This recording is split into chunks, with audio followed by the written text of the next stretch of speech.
Do I get to? All right, what is up, everybody? Sorry. No, it's cool. We're live. Let me know if you guys can hear and see us, just to make sure. It's been a while since we've done this. Last week was with Trev, and that's a little different setup. So make sure, let me know you can hear us. We got the mic overhead. Yeah. All right. So we are doing a little Michter's flight this evening. When I say little, I mean you can see the army of bottles surrounding us. So we have our work cut out for us. Let's say hey to a few people in the chat as more people are coming in right now. Can I have that? Yeah. Okay, sorry. That's what I was asking before. Oh, sorry. Okay, guys. We got Bev Porter in the house. Good to see you, Bev. I know Matt's going on in an hour or so with the likes, which is awesome. We'll still be live for a little bit there, I'm sure, but I'll, see if I can pop in there afterwards. And Tom, good to see you as well. Merry Christmas. You can see we've got our Christmas attire on. Belschnickel. And there's, for those of you Office fans, she's definitely the Office fan of the household. I am too, but she's the OG. She's the OG. Let's see, who else we have in the house? Lito, what's up, man? Good evening. We got the man Woon of Poke, Chris, Jay, Whiskey Cheers, Sugar Kitty, Meow to you too. We'll see if Lucy comes in here. She's been a little unhappy tonight, so she might pop in here. We might have another feline in the house. Biking Bourbon, that's a new name. Howdy, good to see you. Dano B, cheers to you as well. Cheers, Jeff. David Cornholio, I know your Bardstown Ferrand was delivered today, so let me know you got that safely, and I hope you enjoy and crack it open with somebody special, or trade it away and get something better. Whatever you might do with that. And let's see, last couple. Lito is ready with the samples of both Michter's 10s, bourbon and rye, to follow along. Joe Pastrana, Merry Christmas, and Amy Bohm in the house. Cheers to you. All right, first sip of the night. Have you already had a first sip? That's okay. Oh, that's all right. No whiskey. All right, cheers, guys. Thank you for hanging out with us this evening. For those of you, most of you know Sarah, my lovely wife. Hi. For those of you who don't, this is Sarah, my lovely wife, and she's going to hang out for the first part of the stream, and she'll duck out whenever it's time for her to go to bed. So I'm putting the pressure on you. 15 minutes. All right, cheers, everybody. Sorry, I didn't know that was protocol. All right. Wow, I am already dehydrated. Oh my god. I've been drinking water all day. I was drinking. Clearly not. I was drinking Emergency to get ready for the stream, and I think I didn't drink enough water with the Emergency. So, all right, guys, make sure I drink water. Just drinking powder. Cornholio says just cracked it.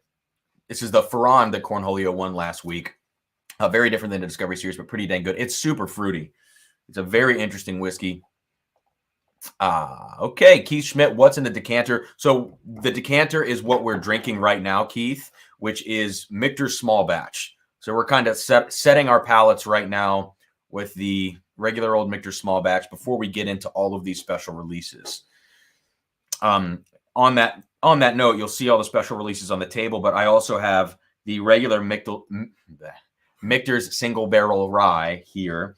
I also brought up the Michter's sour mash just because. And then I have Shanks and I have Bombergers up here as well, just in case we want to try any of those. So we've got DC in here. Merry Christmas, Drums and Drams. Sarah with an H. Sarah has an H. And I think Trev's Trev's got a Sarah, right? I don't know. Is Mrs. Wrench or Miss Wrench? That's Sarah without an H, right? I think. Amy having some standard Michter's bourbon, and it's good stuff. Yeah, it is. This is the first time in probably over a year. I think over a year, maybe, that we've had this Michter's. In here? Yeah. Or at least me. I don't drink this. That's why it's like Oh, totally I don't full. drink that. Oh. That was like our house bourbon starting in May of 2020 was the house bourbon. And we drank it a little bit then, and then we kind of fell off.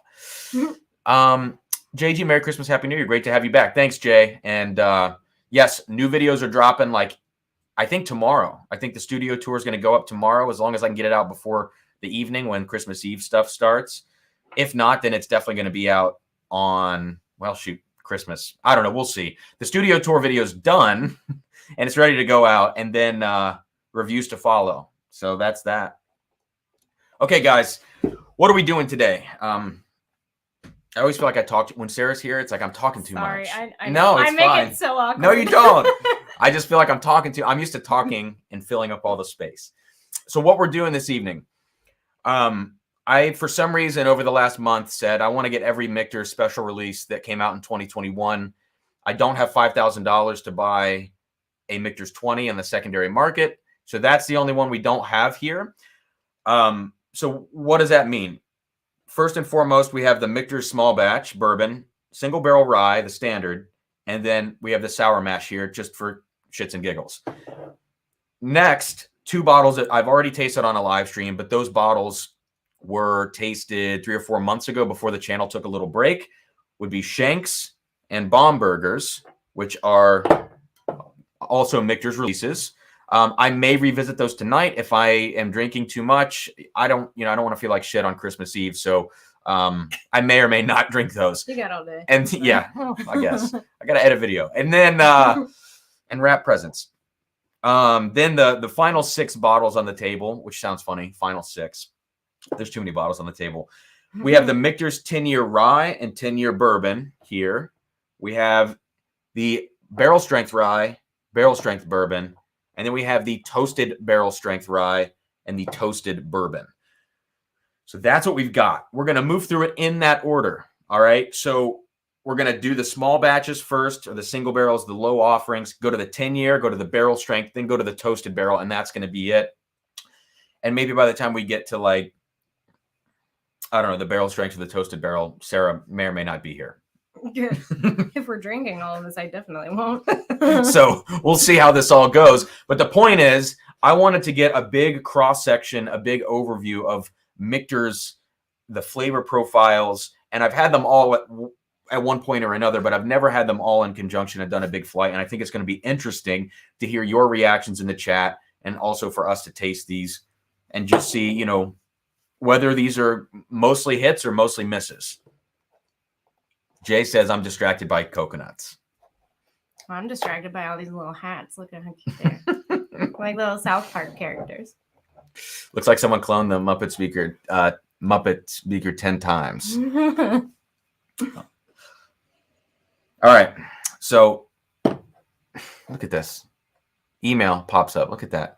Can they see that? No. That would be hilarious if they could. No. I would love for them to see Just the email. totally takes out the It's a screen. nightmare. Jeff says, where's the 20 year? I know, man. That's why he said the mostly attainable in the thumbnail. And in all the descriptions, I said almost all of the Michter special releases. All right, guys. So starting off here with the Michter small batch. I'm sure many of you have had this one. This was one of our first bourbons that we actually owned here. Mark Reynolds got it for us, I think. Oh, he did? I think it was a present from Mark Reynolds, and we filled the decanter with it. Oh, no, the decanter was from Mark Reynolds, and we filled it with Michter's. That's what it was. So Michter's was like our go-to bourbon for a long time.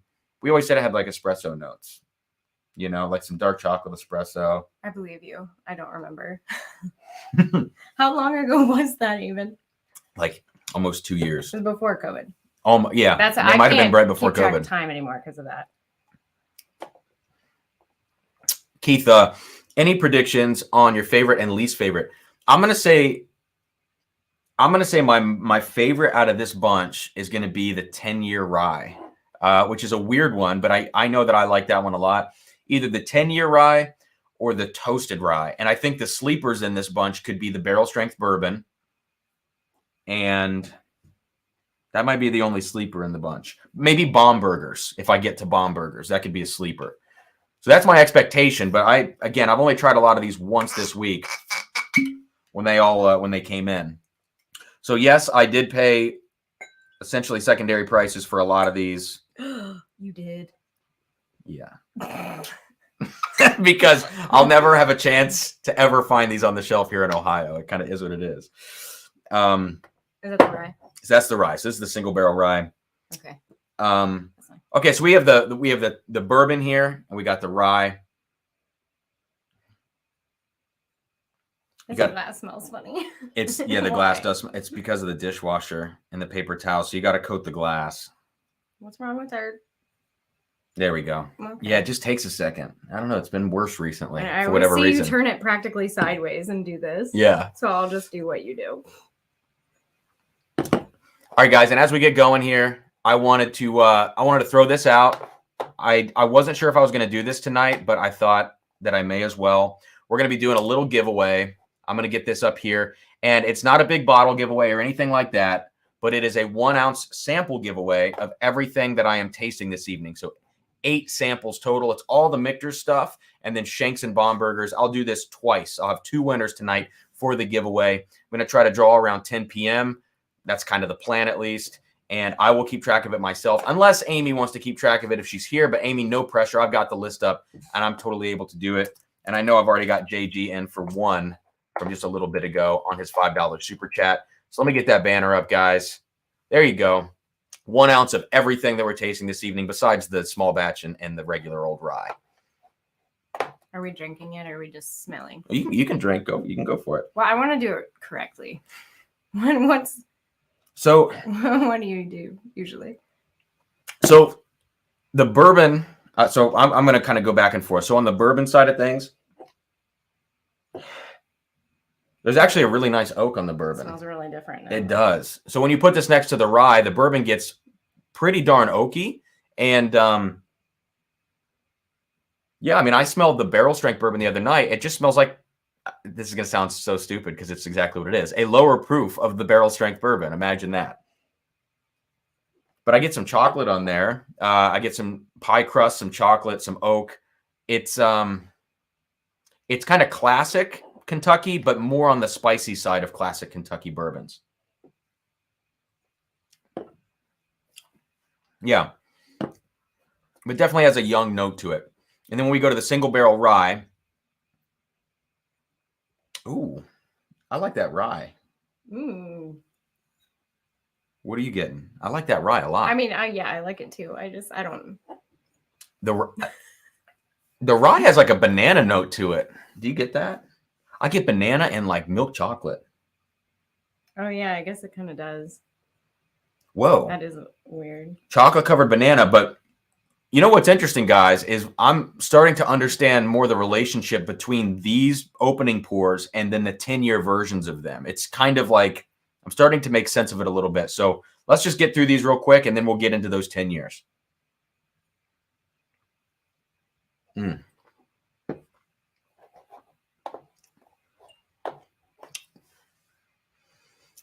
That rye is really like, it's kind of creamy. I like it better. Yeah, it's kind of creamy. I like rye though, I think. Amy, thank you so much. Amy's going to keep track of super chats. So I think we just got Jay in for one. But for everybody else, every $5 super chat gets you an entry to win the 1 ounce sample flight of Michter's 10-year bourbon and rye, barrel strength bourbon and rye, toasted bourbon and rye, Shanks and Bombergers. 8 ounces of some darn good whiskey. And I'll get that shipped out on Monday, probably. Look at Aiden coming through here. What's up, Aiden? Good to see you, man. And one of your first streams, you said Michter's Rye had a banana note when I was doing it blind. Okay. I actually remember this. That's a crazy good memory. But good memory, man. Oh, my God. I remember that because I was thinking it was like maybe like a Brown-Forman product or something. And then someone, I feel like, in that stream said that they might source it from Brown-Forman, and I don't know how true that is. So please don't quote me on that. But was that one of the blind flights I poured for you, or is that? I think so. Really? Yeah, I think so. Oh. We haven't done that in a while. Those are fun. I know. We'll get back. We'll get back to it. I'll give you all of these, and you'll have to tell me which is All right. So basically, the point of this is not to sit and smell the small batch and single barrel rye for the rest of the night. It's to have these as reference pours. So I'm going to make sure I have enough in my glass to truly reference them when I come back to them throughout the night. But I think it's important. Particularly in Scotch, but in bourbon and American whiskey as well, to understand a distillery profile and then branch out from there. Once in the land of Scotch, you get into more finishes than you do in bourbon. And so, like, for instance, Glenmorangie 10 versus the La Santa, the Quinta Rubon, or however you say it, Nectar d'Or, you start branching out into finishes, and you really need to understand the base spirit. In bourbon and American whiskey, it's less finishing, but it's more age, more variance in, different things that are going on with that, placement in the rick house, all that kind of stuff. So understanding the base spirit's really important for flights like this. Sorry. So we're not drinking. We're not going to drink the rest of it. No, we'll just keep them. I just have bourbon rye. I'm trying to keep track of that. Bourbon rye. Oh, yeah. Mine's rye bourbon. Yeah, that's fine. That's fine. Okay. Yeah. So okay. the ryes are in the middle. Yeah, the ryes are in the middle. Okay. Cornholio Michter's is so good. Passed up a 10-year. What the heck, dude? What price did you pass it up at? That's a better question. Because I paid secondary for mine. Actually, I paid low secondary on my rye. Secondary is $300. I did not pay $300 for the rye. But I paid a little over MSRP locally for it. Thanks for the $20 super chat, man. And that's 4 entries into the giveaway. And have you ever had Michter's Rye? Let me know. Because if you haven't, I hope you win these samples so I can send you a sample of it. Daniel, that's what I said, man. Why would you do that? Wait, what state was that in? Do we have that here? Well, I wasn't paying attention. The 10-year rye. Yeah. Once a year, 3 bottles down the street. That's it. So that's why you got it second. We'll never get it. Yeah. Okay, that makes sense. I almost got one last year. Almost. The rye has a ginger note. I could see that, Tom. It's like almost a muted ginger. It's not like pickled ginger. Like I always think sushi, pickled ginger when someone says ginger. I like sushi. Oh, it's $2.99. Good pass on that then.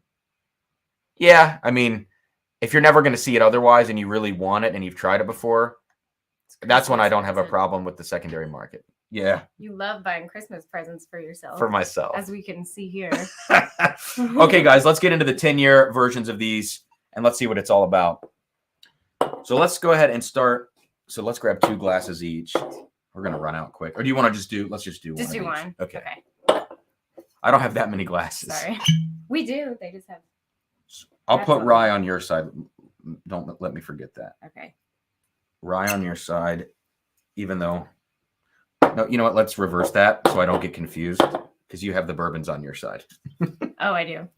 Yeah, you have all the Bombergers, I think, is also a bourbon. Bombergers. That sounds like a Lord of the Rings character name. Yeah, it does. Oh, Bomber. Never mind. I just came off very weird there. Sorry. We're wearing Belschnickel sweatshirts. I know. I think we're like. Okay. There we go. Tom, I haven't checked them out yet. I saw you sent me that message, and I've just been slammed with trying to get some work done. So, not yet, but I'm gonna check it out. They're so damn expensive, and I might save my money because they've kind of offered me loosely a barrel pick of the ported pumpernickel rye, and I'm thinking about just doing the barrel pick. That's TBD.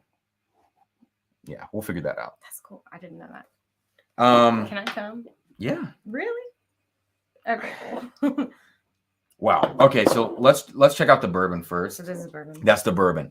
Okay, guys, Michter's 10-year bourbon as compared to the small batch bourbon here. Wow.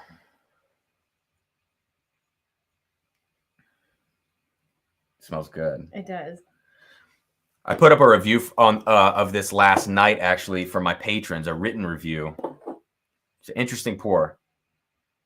But just coming off the small batch bourbon, it almost makes the small batch bourbon smell like it has a cheap bubble gum and cheap chocolate note to it. Like the real shitty. Does Cadbury eggs, do those have bad chocolate? Like kind of plasticky chocolate? Or what am I thinking of? Yeah, I think it does taste kind of plastic. Yeah. It's got that like plasticky chocolate note because the 10-year bourbon is much richer. This thing is oak, it's worn leather, it's dark chocolate.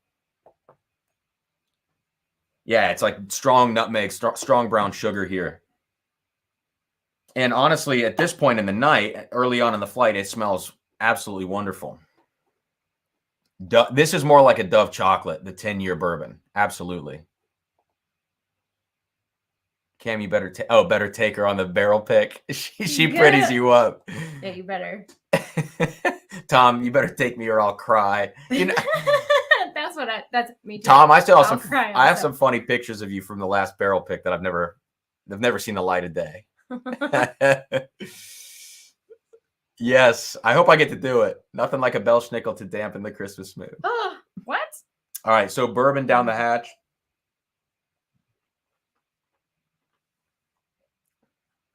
Down the hatch. Matt Porter says that. Do you all say that? No, I just came off of your tongue just so smoothly, and I've never heard you say that in real life before. It just happened. I don't know. It just happened. Honestly, for that tasted very good. Yeah. Mouthfeel on that for the first pour is really good. It's creamy. It's got that aged bourbon kind of smoothness to it. I know I said smooth, but mouthfeel on the Michter's 10 bourbon, very good up front. And the spice in the mid palate is what helps this thing stay like relevant as it keeps going and not just die away. And then at the end here, it gets a little bitter, I would say. Like in the finish, you get a little more of the dark chocolate. It starts to dry your palate out. So the finish is not great on this 2021 release. I know some of the older ones people really, really enjoy. All in all, that's a solid pour. I think it's a solid pour. Yeah, I really like it. Look at these look at these chats. I know these people don't know who Belschnickel is. Yes, they do. No, this isn't real life. It's are you impish or admirable? It's kind of like Santa. It's like you either get coal or gifts. The guy for bad kids, the guy that brings the coal. Except Belschnickel like whips you if you're bad. Oh, really? Yeah. Do you all say that? That's for you.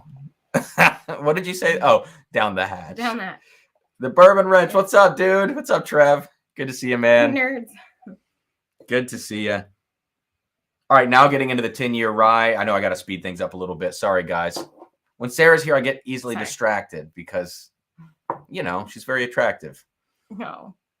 And as Jay would put the coconut emojis up, you know. Anyways. Oh, I forgot about the coconut. That's an old joke. It's an old joke. A classic. I forgot about it. A classic.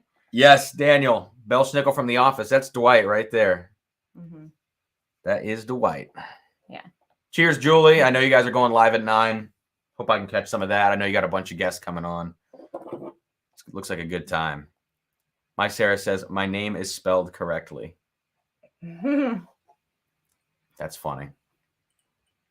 I'm fine with that. The H doesn't really do much for me.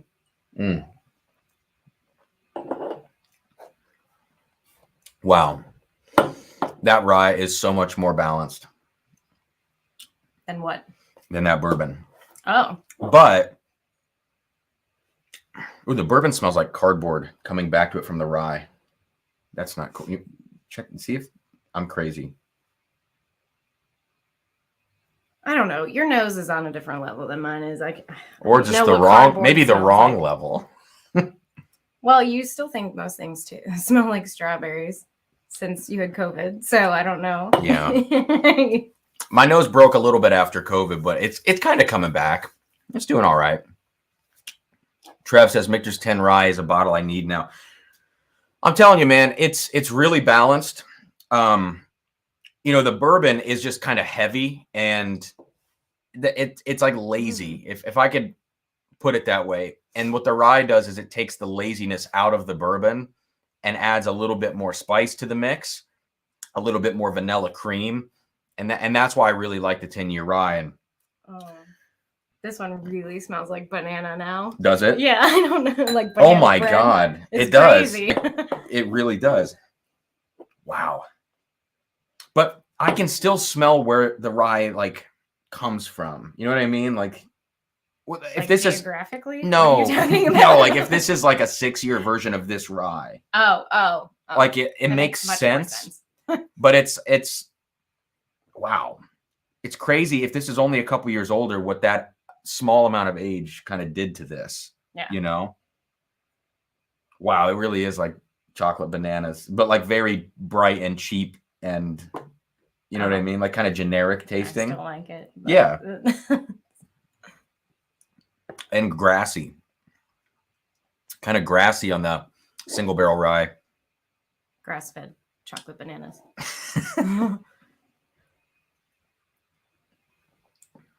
Wow. That's crazy. Which do you like better though, the rye or the bourbon? You like the rye? So I like the rye. Oh, I like the rye better overall. But if I want to have an old pour, I would rather drink the bourbon. Like if I want something that tastes old and wet and kind of like if it's a weird thing to want. Like if I'm dressed in tweed and sitting in like by a fireplace, I would drink the bourbon. You're gonna be dressed in tweed. Yes. Sitting by the fireplace. I would drink the bourbon.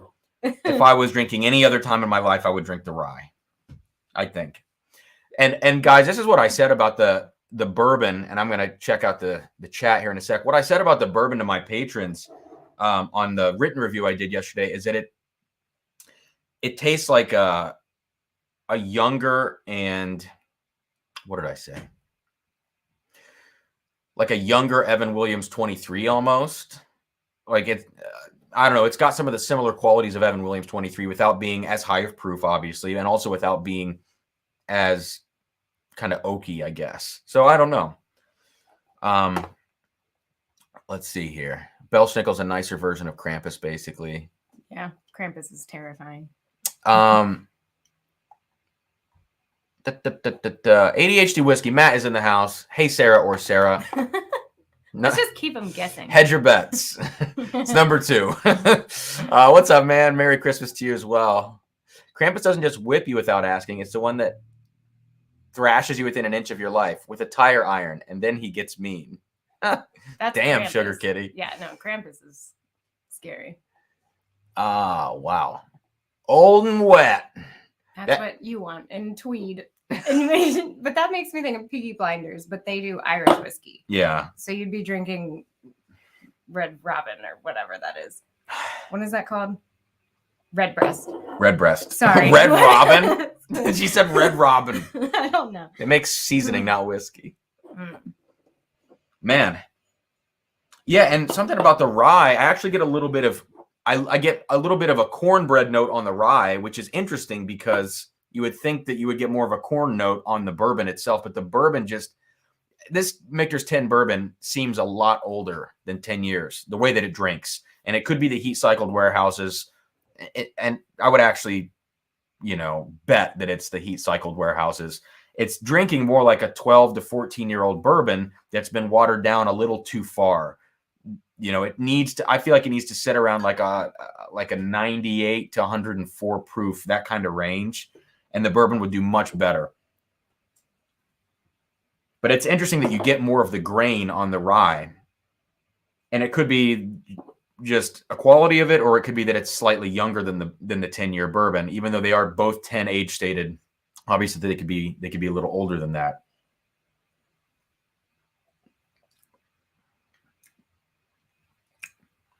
Yeah.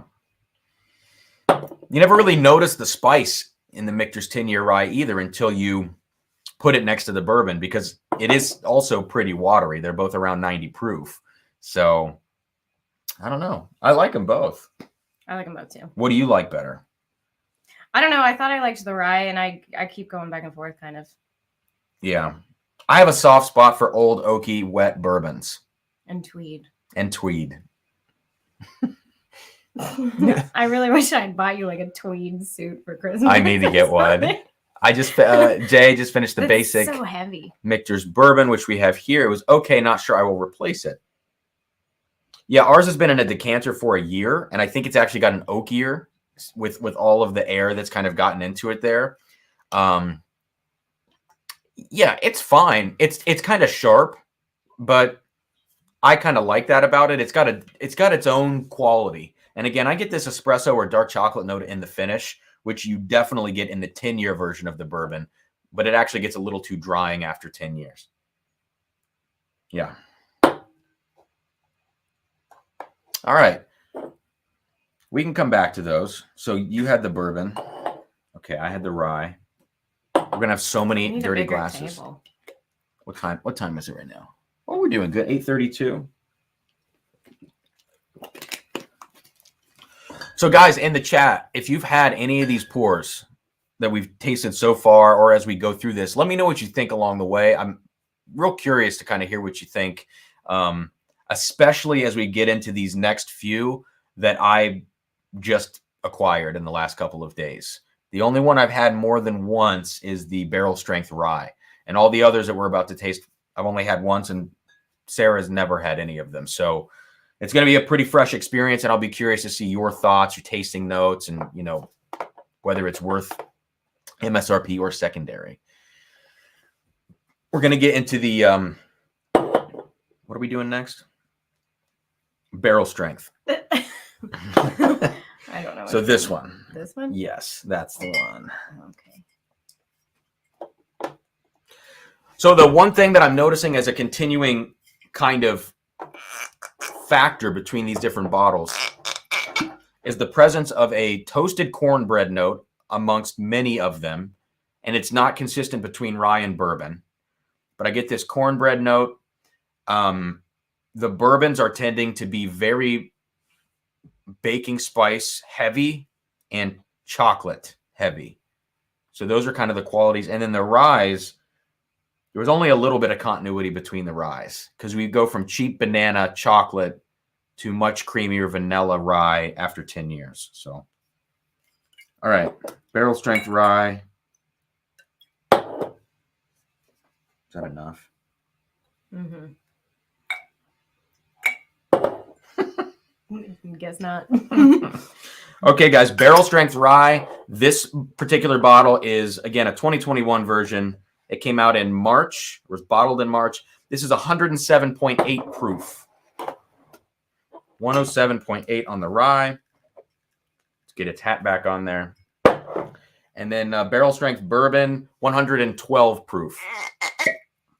And this was bottled in October. I had to count. Quick math. Letter J is number 10. Oh, I forgot they make you decipher a code. Yeah, the 21J. Ugh. Okay, so there we go. Will you coat that glass? I almost coat poured the some out on the glass. floor. I got a little risky with it. Trev wants to know what everybody's drinking. Yeah, let us know what you're sipping on this evening, guys. Aiden's drinking some Trev. Or he's drinking wrenches. Daniel has had the barrel strength rye and the toasted rye, but it's been a while. I think I like the barrel strength more. And I'm very curious to do that comparison this evening, which is much more of a fair comparison than the toasted low proof bourbon to the high proof barrel strength. I'm going to have to definitely check that out once we get there. Top Dog forgot that I was on tonight. Just made it here. Cheers and Merry Christmas. Cheers to you as well, Top Dog. And that's a new name in the chat, I believe, unless it's someone who's changed their name and started a channel or something like that.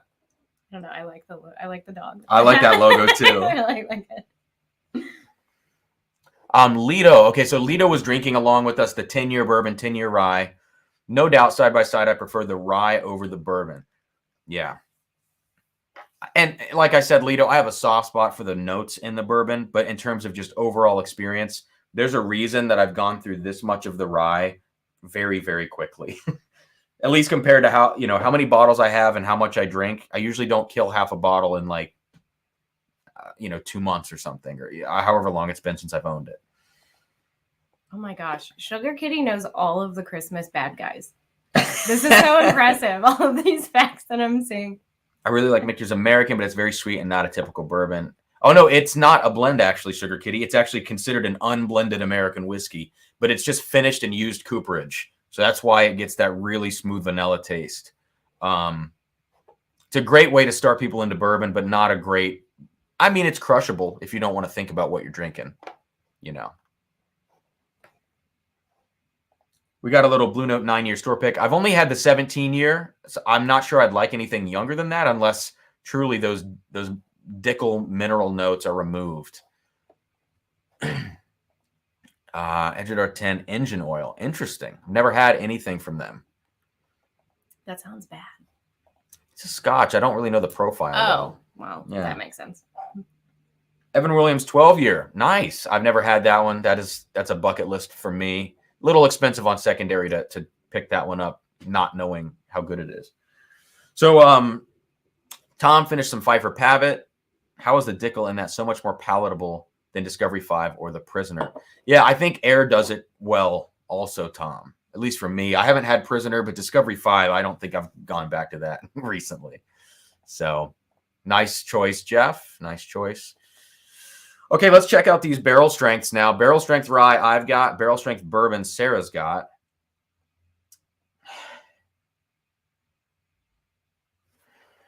What do you think? I like it. Let me check this out real That's quick. as far as my thoughts go. Oh, wow. About anything.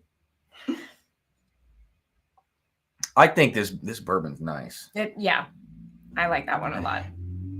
It kind of puts the other ones to shame a little. Wow. Because now I'm only going to want this one. So the barrel strength rye, and do this side by side. The barrel strength rye, let me know if you guys have had this experience. It almost has an acetone ethanol kind of note, and it seems a little young to me. Like, I don't know. It's like super vanilla-y to me. Really? I Yeah. get a weird chemical note on that. I drank that first too. Did you? No, I haven't had it yet. Okay.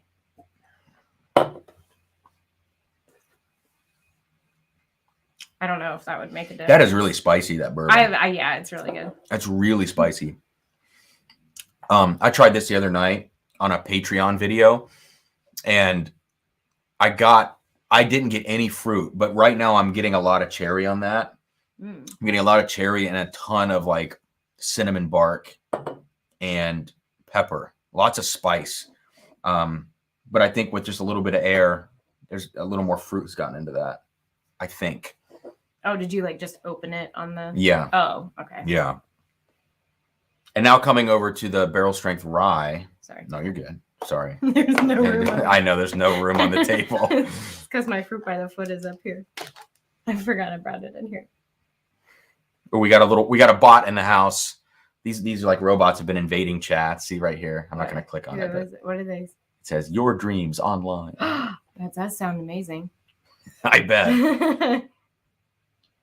Wow, but after tasting the bourbon and smelling the rye smells way better. Doesn't it smell different? It smells like vanilla. Yeah, You're it smells really completely vanilla. right. Whoa, that is freaking weird. But I also get cornbread on that. You've been getting cornbread on all of everything. these. No, even before this. What were you drinking the other night? But you were like, cornbread. I was drinking these. You were like, oh, really? Yes. You were like writing a poem about it. Yeah. I was writing a written review. Oh, I thought it didn't rhyme? I don't know. I don't trust written reviews that don't rhyme. Okay. This is weird. This A-B comparison between the barrel strength bourbon and rye is very funky. They're totally changing each other. Is that the rye? Mm-hmm. Okay. I want to taste that. Wow.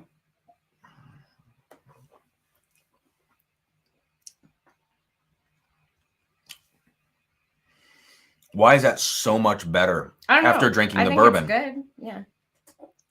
But I also, because I had this first, I didn't see what this was like before that. So I don't know. It's way creamier than the bourbon. The bourbon's really sharp. It's spicy. Yeah. It almost tastes like, it's almost like textured. You know what I'm saying? Like kind of granular. And this is kind of just like really silky in terms of like texture on the palate. Okay. Like, is that mouthfeel? I don't know. You get into some of these deep terms. I can't. Maybe it's kind of mouthfeel, but it's also texture. Like mouthfeel's kind of like thick or thin. You know what I mean? Like heavy or thin. Okay, yeah. This is kind of like a texture thing. Almost. Sorry, guys. I don't know what I'm talking about. I'm making all of this up. You're just explaining it to me. Edgewater 10 is heavily sherried. That's why the color's so dark. It looks like engine oil. It's not bad like it sounds. I would love to try it if it's heavily sherried. Although Auchentoshan and 3-wood was supposed to be amazing, and mine tasted like a rubber tire. It was terrible, I think. But I think the sherry casks were sulfured in the one that I have. It's like they did a burnout, and then you licked the tire after that. Keith, has anyone bought a Michter's at full secondary and thought it was worth it after you drank it? $400 for Michter's toasted bourbon is ridiculous. Thankfully, I did not pay $400 for my toasted bourbon. But even at $250, I can tell you it's not worth it. Before we even get there.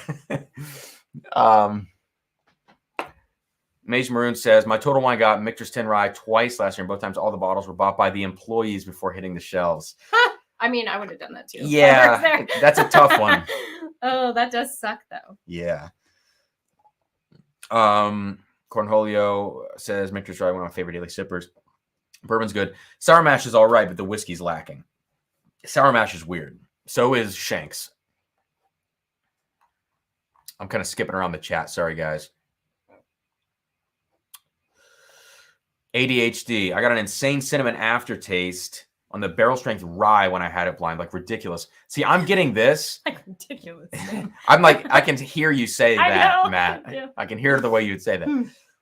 The bourbon gives me more of that when I'm doing these side by side. But every time I've had the rye outside of this comparison, I have gotten exactly what you're talking about. But right now, everything's changed because we're doing the bourbon next to it, I think. Because your eyes are open. Just close them and see. Jane is when I had it blind, God. No, there's cinnamon here. But it's almost like there's almost like a white dog note. Like unsubstantiated proof. Really? Yes, it's kind of alcoholic in the rye. I usually pick up on that stuff, like just because that's when during tastings, that's the part I can't handle. They always start you there, and I'm like, what? Can we skip it? But on the palate, there's none of that on the palate. It's just on the nose. It's really like ethanol forward on the nose. I don't know. Okay, so I just tried the rye, Matt. I'm getting a lot of cinnamon. Let me go to the bourbon. Whoa. The bourbon is just crazy. That is so much cinnamon. Do you like the bourbon better? I don't know. That's really they're kind of completely different. I feel like you do, but you don't want to say you do because you normally like rye better, I think. No, I think in this case I probably like the bourbon better. I think you're right. But I think for the 10 years I like the rye better. I think this bourbon, however old this bourbon is in the barrel strength, let's say, for instance, it's 6 years old. And let's say the 10-year is 10 years old. If they had an 8-year, something in the middle, at an in-between proof of both of these, I think it would be ridiculous. And at the end of this, I might do like a 50-50 blend of the 10-year bourbon and the barrel strength bourbon, because that might be like the ultimate Michter's bourbon, besides the 20-year, which I'll never taste in my life. Because it's like $200 an ounce or $220 an ounce. So that's silly. I don't know, that just made it sound like this. I was just thinking what kind of outfit I would put on the ultimate bottle. An outfit? I know. Oh, yeah. I just love dressing them up. And I don't know if any, I mean, I guess they've probably noticed by now, right? I don't really. Behind us? I don't know. This was for my enjoyment, really. All right, guys, I'm going to check in the chat here. Sorry. Keith, I'm with you, man. The store picks.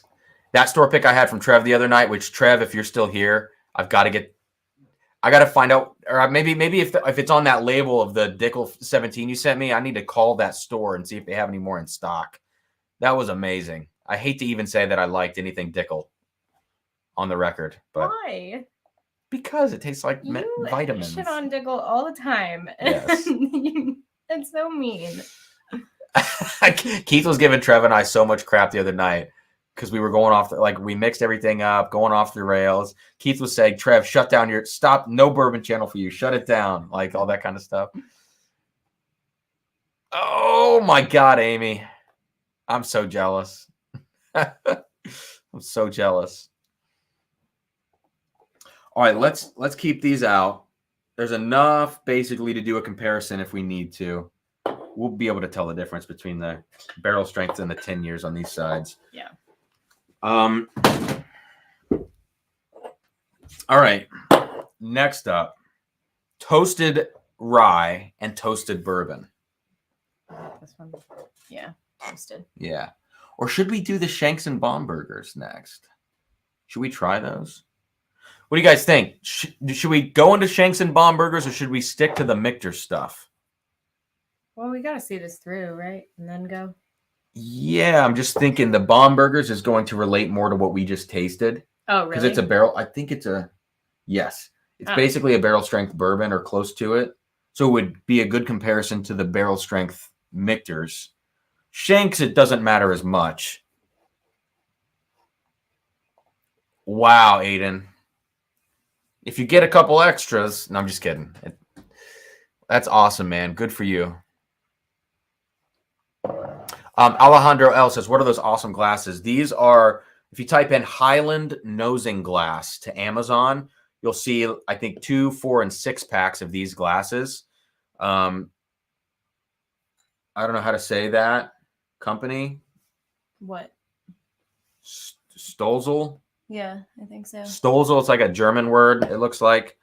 So, yeah, Highland nosing glass into Amazon. Sugar Kitty would know how to say that.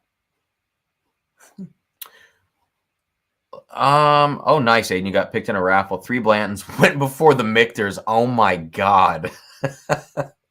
That is hilarious. Jeff wants to see, let's just pour the Bombergers. Let's not go into Shanks. I can do Shanks at the end if if you go to bed or whatever, because I can do that next to the sour mash. And that's not as exciting, but let's pour the Bombergers and see how this compares to the barrel strength bourbon, which you have over there. Okay. It's probably the best comparison to this, I would think. Let's re-up that glass a little.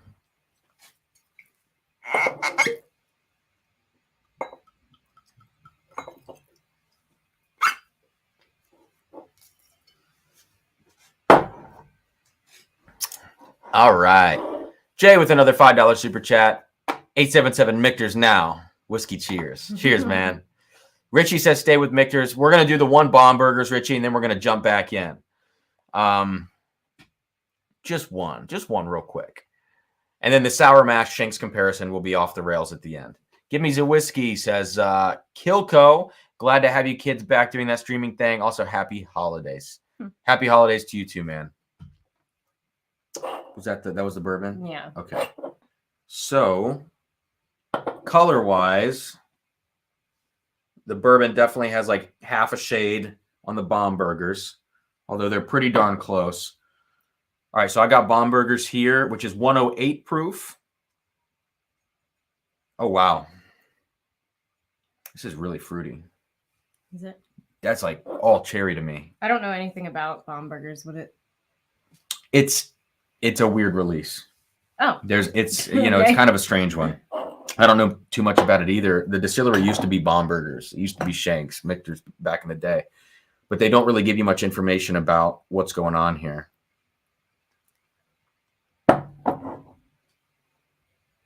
I'm getting a lot of cherry in that, though. What proof is that? 108. Oh, okay. I was like, that's. Have you tasted it already? No. Okay, it didn't look like you had. Wow. Taste this first again.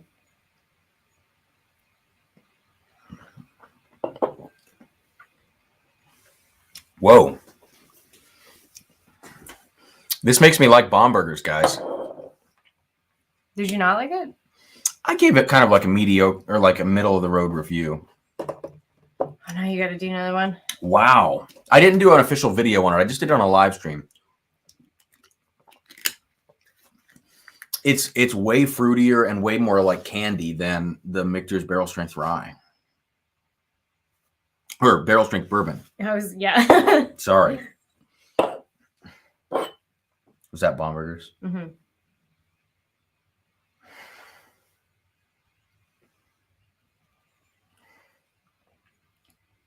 Whoa. I like it. I really like it. So this is the bourbon. One sec.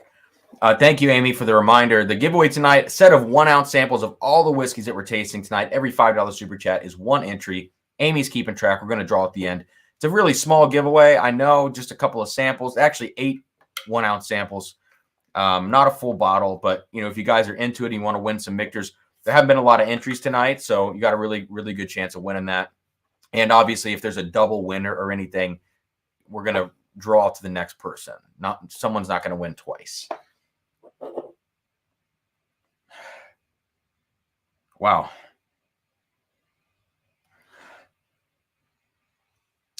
They rounded out all of the spice in the Bombergers. I don't know which one's which anymore. This is So Bombergers. That one is okay. Yeah. It's like they rounded out all of like the crazy cinnamon from the bourbon.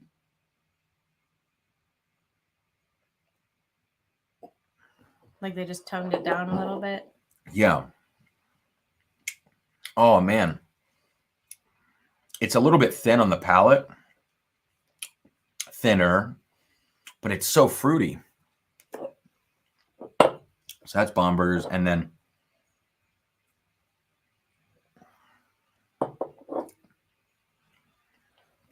this is just way more intense.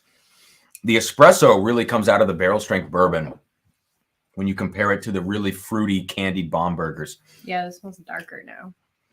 The Bombergers almost reminds you of like a Brown Foreman, like a High Angel Share Old Forester 117. It has that kind of really thick candied berry fruit in there and cherry, whereas the Michter's Barrel Strength Bourbon is almost like you took rare breed with all of its cinnamon and you beefed it up a little bit and made it darker. That's kind of what the Barrel Strength Bourbon Michter's reminds me of. So that would be, and so if you want a more brawny experience in your bourbon, get the Michter's Barrel Strength Bourbon. But if you want a more fruity, Old Forester like profile, go for the Bombergers. Wow. Is this the Barrel Strength Bourbon? I think so, right?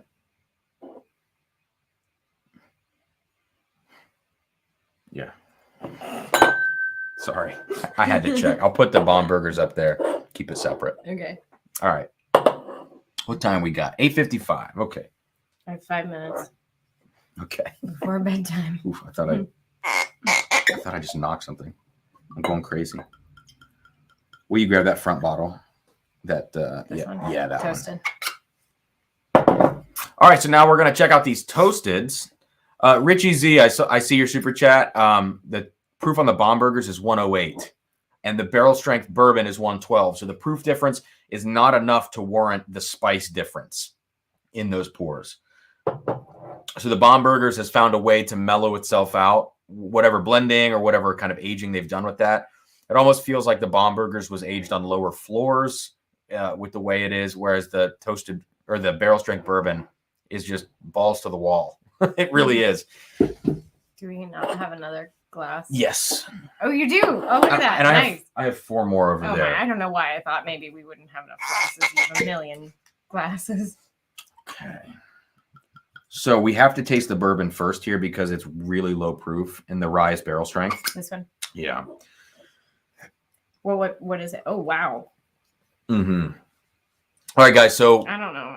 we're onto the barrel. We're onto the toasted barrel bourbon at 91.4 proof. When I first got into bourbon, and I was before I knew about the secondary market, before I knew about anything, I had just heard of a toasted barrel, what that meant. And I thought, oh, that sounds really good. And I knew I liked Michter's.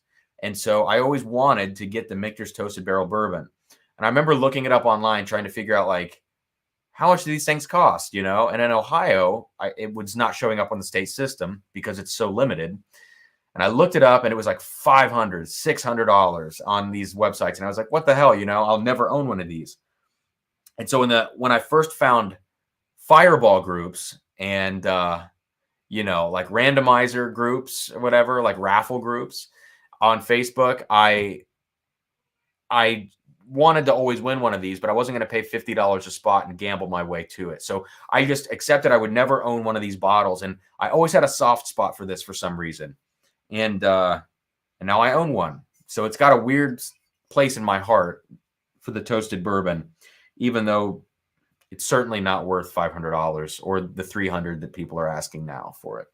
So anyways. So you love this one? I just have a thing. Oh, good. I just have a thing. I loved the way it smelled. Do you want to try to get her in that chair? Sure. Our kitty is in the room. Lucy. Hi. I don't know. Come here.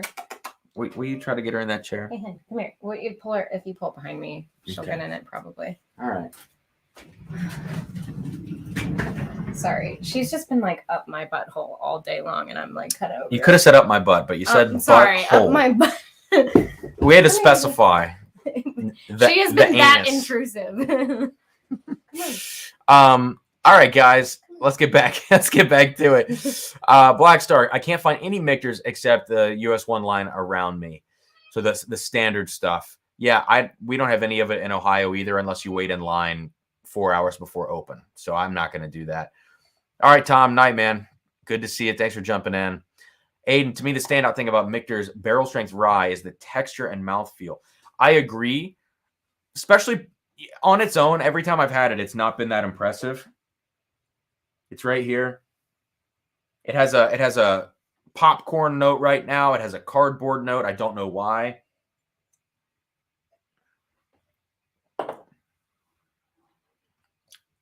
It has a good spice right after the initial, you know, it initially hits your tongue.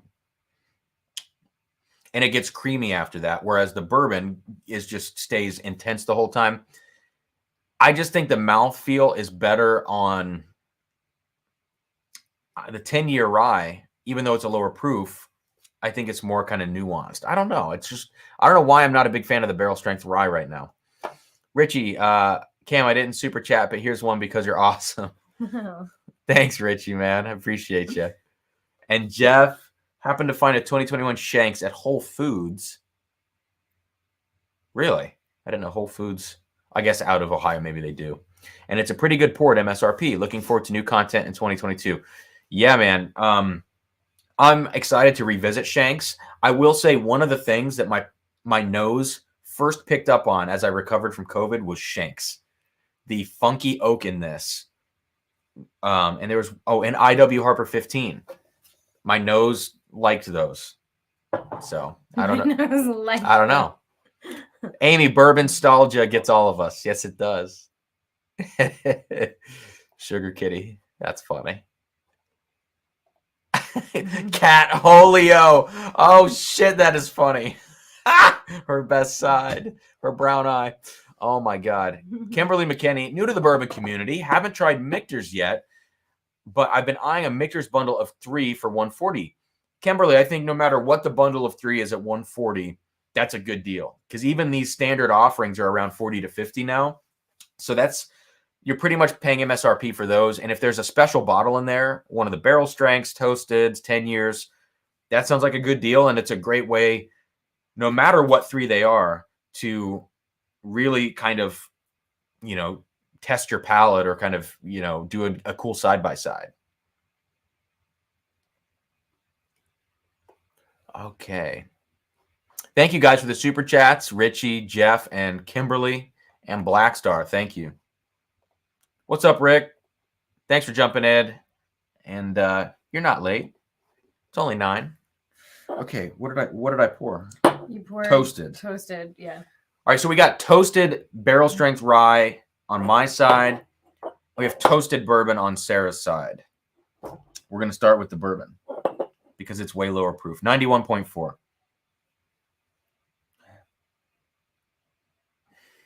I'm going to just taste it first.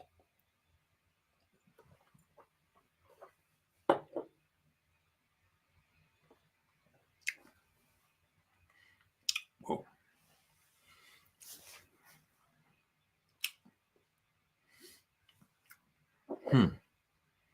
It tastes so much better now than it did to me the other night.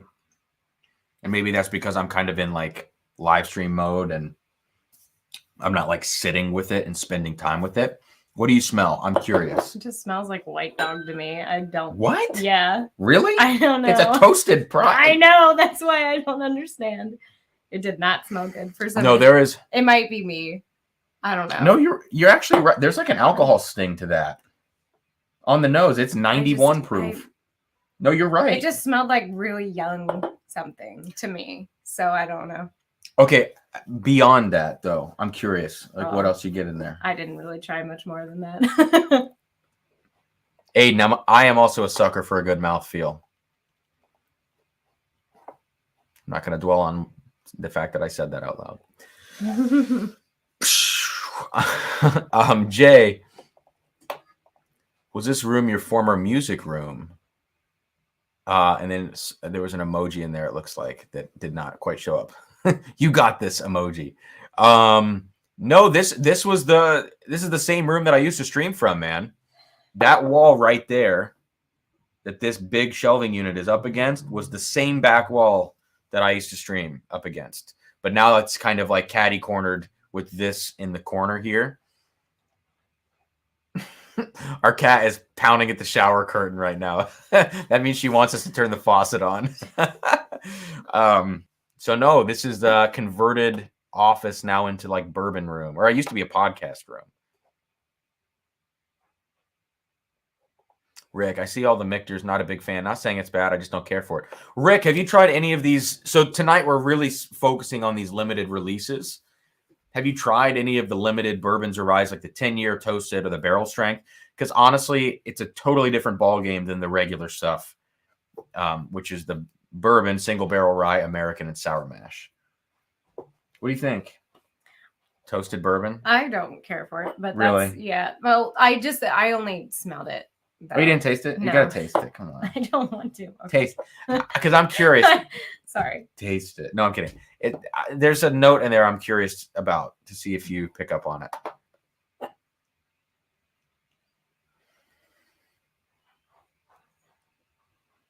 Damn, that rye.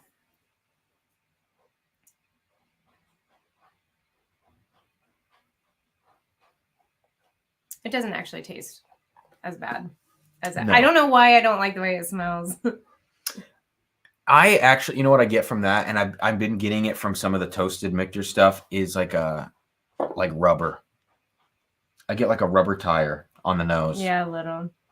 And I think it's just the way they do their toasted barrels. And some other toasted barrels get this way too. Yeah. Yeah. It's like spicy rubber. Yeah.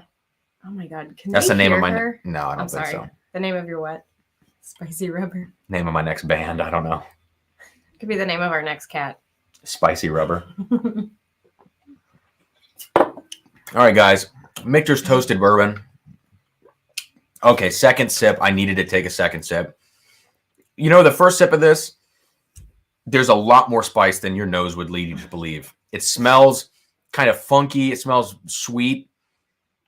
It's not near as sweet as like a 1910 Old Forester. On the palate, first sip is really spicy. Second sip is just like water. It totally falls off.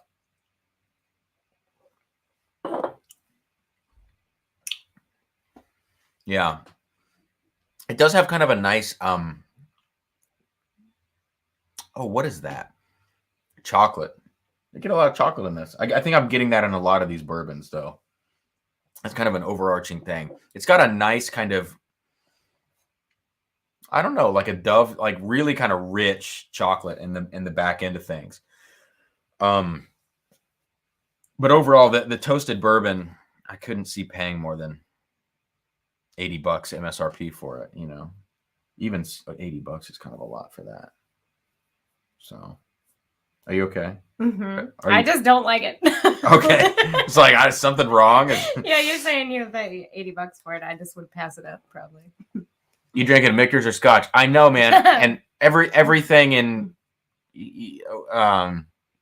take that with a grain of salt, or what's the word? Relative. Everything is relative. Oh yeah, no, don't listen to me. To bourbon, like in the land of bourbon, it just has this weird rubberiness. It doesn't have it as bad as the Sagamore Double Oak Rye, but it still has that kind of weird thing going on. Rick, I've tried the rye and the 10-year. Okay. You know, the 10 years are interesting pours. I think the one with the most mass appeal in this whole crowd of pours would be the toasted barrel rye, maybe. And a lot of people like the barrel strength rye. It's just not my favorite. So, Rick, if you get a chance to try those, you know, you might consider that. I don't know which rye exactly you're saying you've tried, but maybe just the basic one. But I tend to go for like the older and higher proof ryes in this lineup as opposed to the bourbons, at least for right now. And I think that's why the secondary values of them reflect that. It makes sense to me now. Peter White, late to the live with a toasted barrel rye bottle kill. We're about to do the toasted barrel rye right now, actually. Nice one. And Richie, this is good advice. Underwhelming at first for the toasted bourbon. You have to sit with it a while. And I have not spent enough time with it, admittedly. Cheer or fear? Look at all the Michters we have here. Cheer and fear. How about that? No, it's cheer. It's a Belschnickel reference. Is it? Damn it. See, it shows what I know.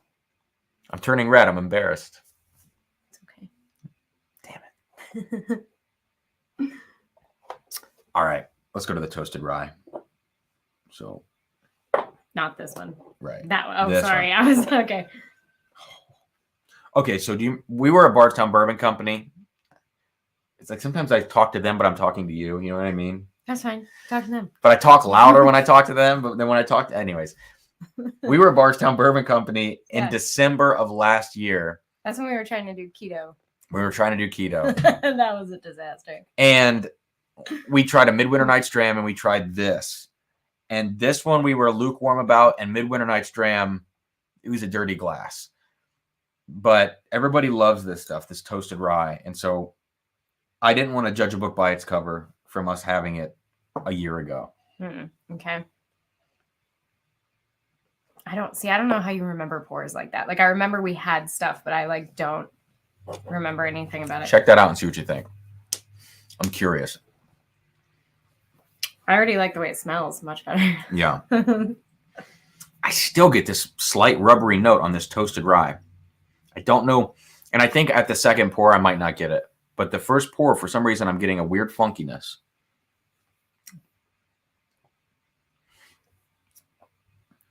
Yeah. Do you get that weirdness? Mm-hmm. But what it really is, I get Nutella on this. I get a lot of Nutella. I get toasted bread. I don't know. A little citrus in the background. Burnt marshmallow, says Peter. Yeah. Amy, I'm going to have a couple more sips of this and see how this thing kind of develops for me. Christopher David, good evening. Good to see you. Thanks for jumping in. Yeah, Peter. I would imagine that's the case, man. Ugh. Okay, Daniel P. What's up, man? Cheers to the great co-host tonight. Watching with the girlfriend and getting her into Japanese whiskey, Hibiki Harmony and Yamazaki 12.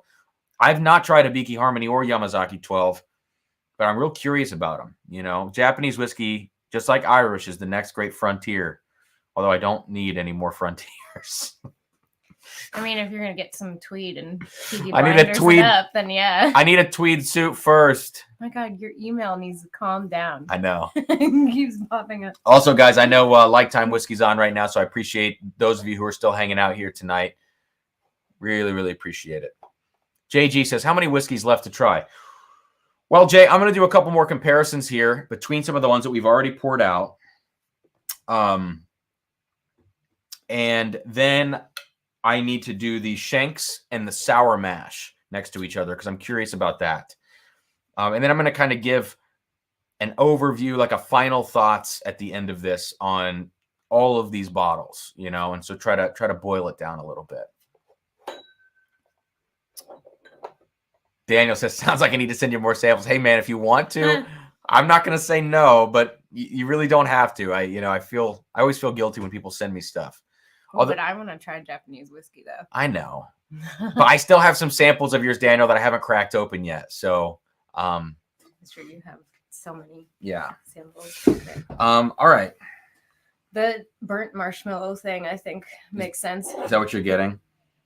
Well, I don't remember. Oh, man. Who said that? I can't remember. Peter? Did Peter say it? I think up so. Here? Yeah. Yeah. Mm-hmm. It made sense. Like once he said that, I'm like getting s'mores now. Mm-hmm. Yeah. You can almost like flip what you're.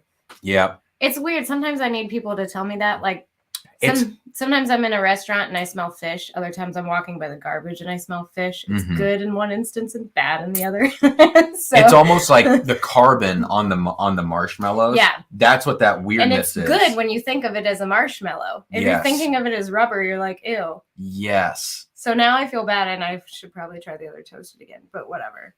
That's good though. Is this the other toasted here? I think it is. I don't know which one is which. Yeah. It's so hard to even smell anything after because this is so much higher proof. Wow. Okay, yeah, the toasted rye is pretty good. Yeah. You have to just like change your you have to have like a paradigm shift. I feel like to like Sure. I don't know, for me. All right. I love you. You're the best. Jay, a tweed kimono. Never mind. I'm not even gonna. There's a lot there. There's a lot to unpack. Oh man. Oh my god. I have something tweed. Wait, my clothes are right here. Look, let's see. Do they know that? I don't know. What? Oh, your clothes are this room there? Is like half my closet. No, they don't. Well, I don't know if they've seen my it. Clothes in are this. literally right here. We have a clothing rack of Sarah's literally off camera right here. And it did. I don't think it's going to make it into the studio tour video either. I just decided I'm not going to show that. It's not part of the studio. It's on the north wall. South, east, and west walls. Those are the studio. How much do you like tweed? Like, do you just want you to be in tweed? I don't know. Do you want me to be in tweed? You don't need to be in tweed. Okay. I don't really think they make tweed lingerie. I don't know that they do. I'd be very itchy. Peter, toasted rye and a Glendronach 21 bottle kill. Damn, those are some heavy hitters, man. Clearing out the heels for 2022. Wow.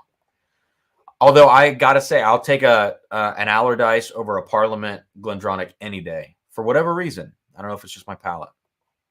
Do you own those? Mm-hmm. The 18 and the 21 Glendronachs back there. Oh. Okay. All right, what time we got, guys? 9:15. I know. Look at me. I'm staying up so late. I was going to ask you, are you staying? Or are you going to go to bed? I'm interested to see or when are you doing the sour mash? I'm going to do that next. I've got to grab these glasses back here to do it. This is the toasted rye put here. All right. I don't know if I want to have it though. Everybody can probably see my pajama pants. It's okay. All right. Let's do a little Shanks versus sour mash Michters because I think these are, well, they're both sour mash whiskeys. Yeah. So they're very comparable. So I'll do sour mash on my side. Or sorry, Shanks on my side.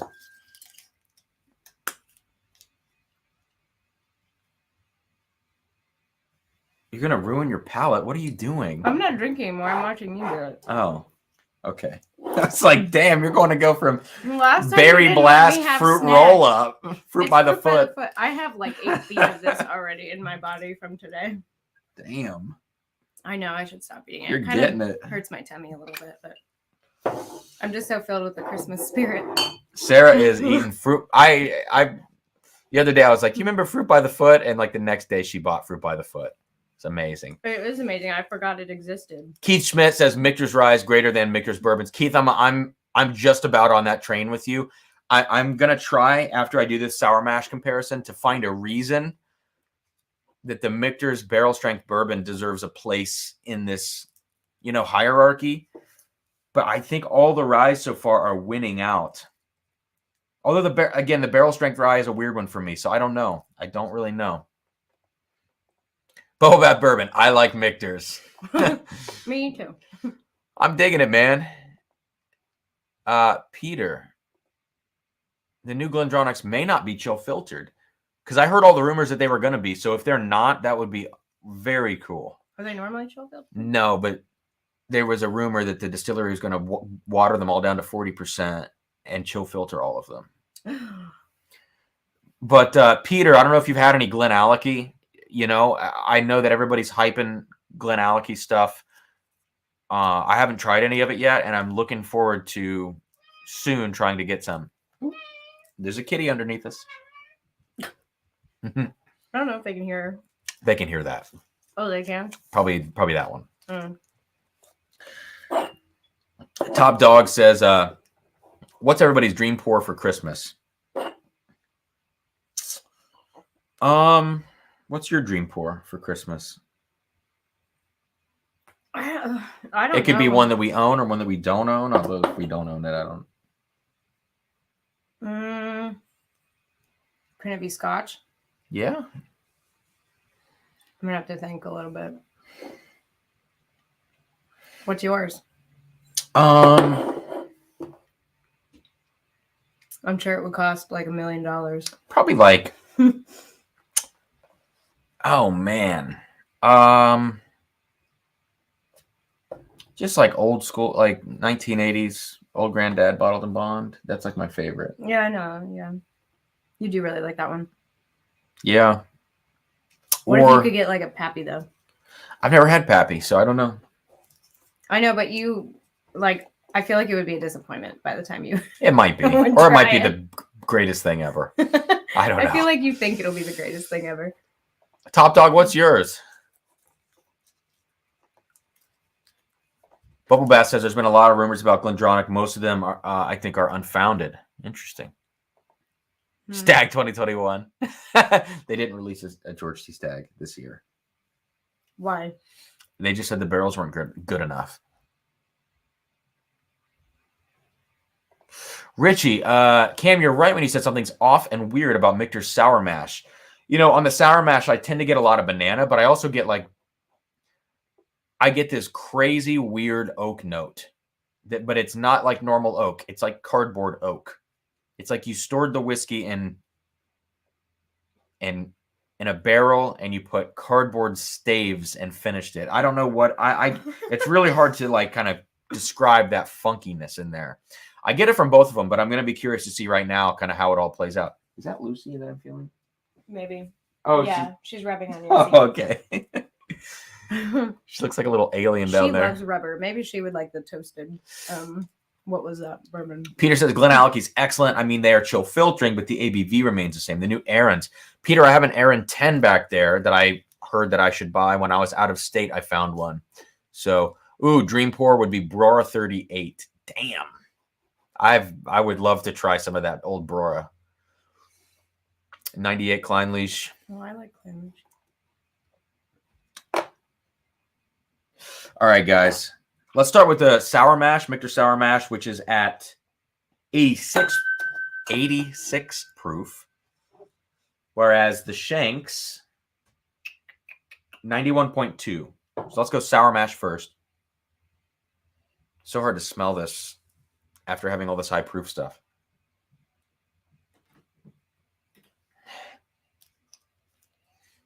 I'm going to just sip it first.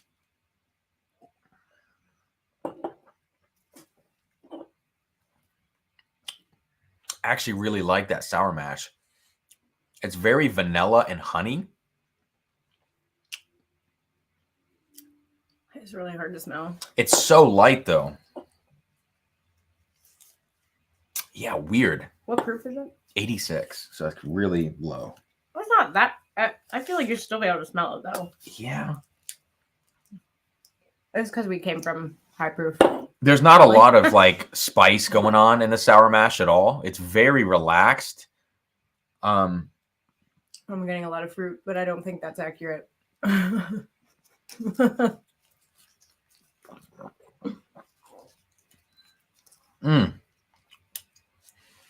love the flavor. The sour mash has flavors that remind me of like the 10-year stuff.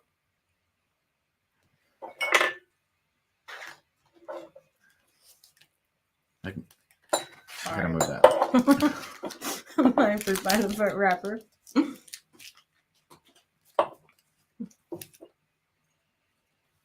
Guys, this Richie, man, I'm honestly surprised right now by this sour mash. It's got like, it has a lot of age, it feels like, on it for whatever reason.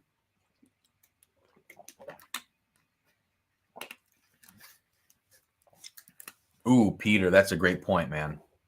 Michter should release an American whiskey. That's the only one I didn't bring upstairs was the American whiskey. But if it was at cask strength, that would be pretty wild. I could see that maybe being a little too ethanol forward. If they used used cooperage for it, I could see it being ethanol forward and not having enough body to cover that ethanol at a higher proof. But that could be total conjecture.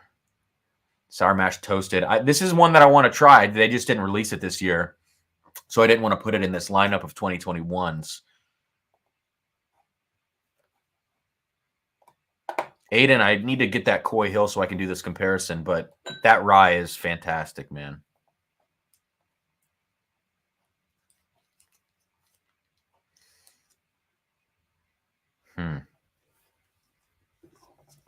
Yeah, Rick.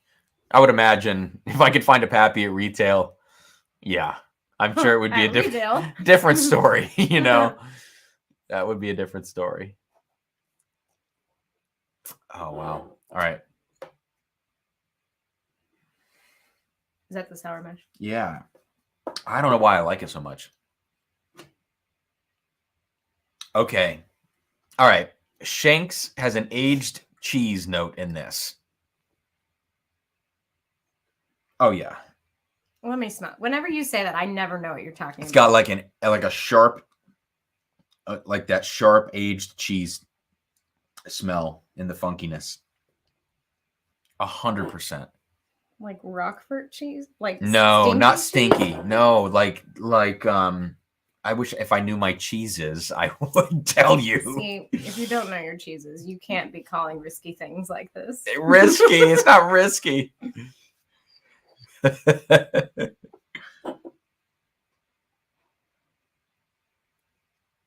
There's something kind of funky in it, though. I guess I don't.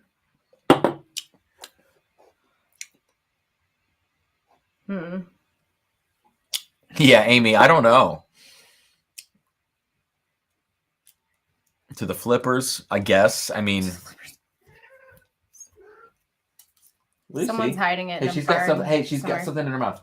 What? She just ate it. What did you eat? I don't know, but she was like picking at it on her face, and then she just like ate it. All right, I'll take her to bed. I know she's having a rough time. All right, you ready? You can just go. She'll follow you. She's stuck back there, so don't try to go get her. Oh yeah, she'll pull out a cord. Fast, she'll pull the cord out. Okay, come here. There she goes. Come here. You ready? Bye. Okay. All right. Okay, come here. Oh, hon, I'm sorry. You were sitting on the shitty chair. I didn't even realize. That's okay. I'm sorry. No, I prefer that one because I think my butt would have sweated way more on that one, actually. Okay. All right, guys. Well, Sarah's out of here. Bye. Looks like it's just you and me. All right. Cool. Lido. Today I almost got a pap retail, but I was a little too late. Instead, I got a 21 handy. Dude, nice.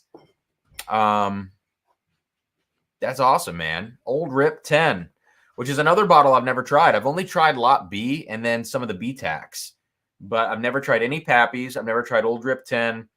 I've never tried a Sazerac 18. But I think I've tried the rest of the B-Tacs. Yes, I have tried the rest of the B-Tacs. Nice, man. That's awesome. So, okay. Sour mash, Shanks. Sour mash almost has a little bit of nuttiness now when I come back to it after tasting the Shanks. But yeah, it's just so light. Shanks has that aged cheese, but it has a really decadent caramel note. Ooh. And some more spice as opposed to the sour mash. The Shanks has more of a cinnamon spice. It has a little bit of I got at the very end of smelling that, like a raisin, like a really dark, sour, kind of tangy fruit. Dry. Yeah, the Shanks has a lot more going on here, but that aged cheddar note, I think, is the one that really throws me off sometimes.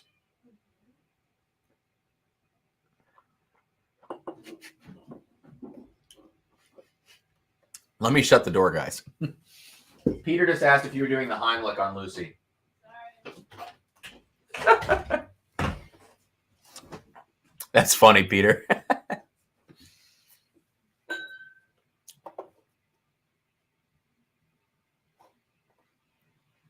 Steam is now way out of focus. That's just because Sarah left. No, actually, guys, for those of you who were on here with Trev last week when I was doing a stream with him, I figured out my autofocus on my camera with my face. So I'm sorry that it has to focus on my face. But honestly, like I'm glad I figured it out. The problem is I can only make that work for live streams, which is when I really need it to work.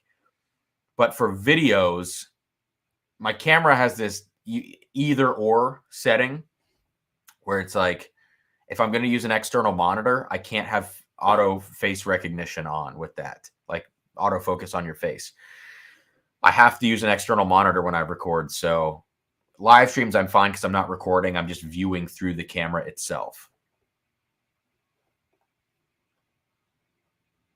Oh, man, 1,600 for that? You could go cheaper on secondary. Yeah, that's crazy. That's crazy, man. Wow. It's always nice when Sarah jumps on. So, that was a lot of fun. Next week, guys, I don't know what the stream's going to be, but I think I'm going to be on next week as well. I think I'm going to try to go every week from this point forward, and then I might pare that back a little bit just so you know kind of what to expect. But I want to get the train rolling again here with Drums and Drams and show people that I'm kind of back in action. So the reviews and the videos are going to start coming out in the next couple of days here, finally. So sorry it took me so long to get this studio tour video done. Then I'm going to get Midwinter Night's Dram, Peerless Double Oaked, and then a bunch of other reviews out right after that. And I'm toying with some ideas leading into the new year of like, I did the Drums and Drams Whiskey Awards last year. Trying to figure out kind of how I want to do an end of the year wrap up thing, because getting COVID, the channel taking a break, I didn't have an opportunity to do like a giant bracket to try to narrow down my whiskeys of the year. So I'm just going to kind of call them out this year. I'm not going to be able to do a bracket or anything like that. So, yeah, I'm toying around with how I'm going to do that. So we'll see. Anyways. Yeah. Aged freaking cheese on Shanks. I'm telling you what.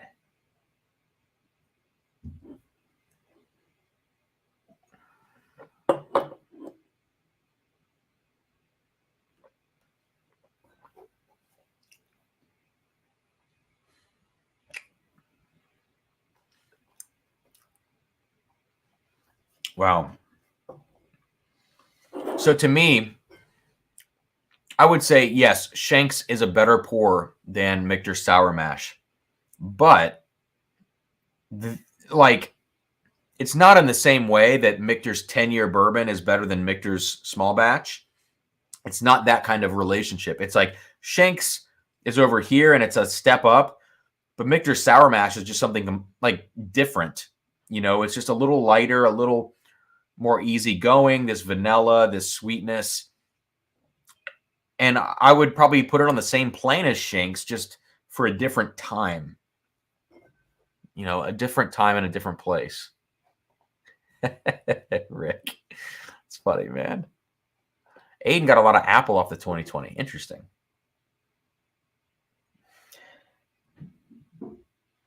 I could see like a caramel apple note, Aiden, on the 2021. Like I said, I got this really deep, rich caramel. I could see a caramel apple. Yeah, maybe even like a sour green apple on this.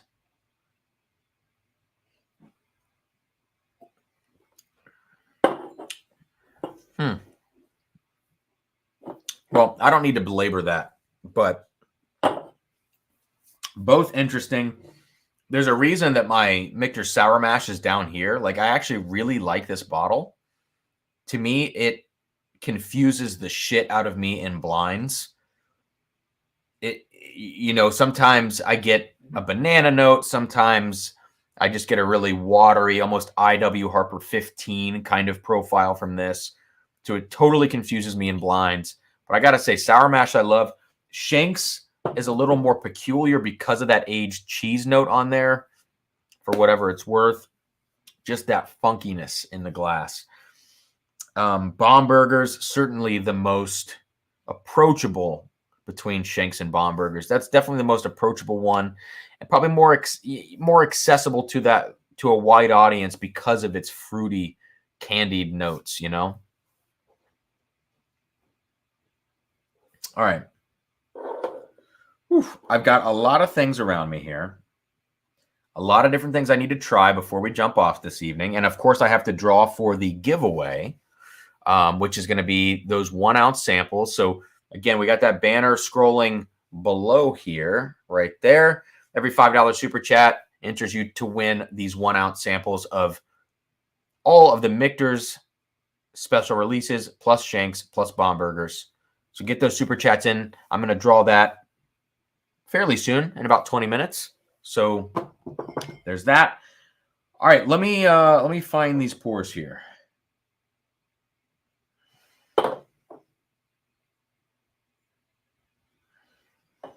Okay.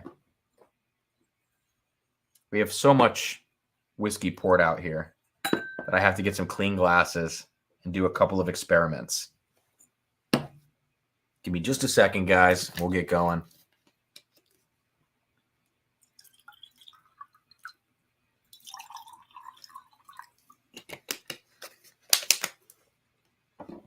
Hydration. Yeah, I see a lot of talk of hydration in the chat. I need to do that as well.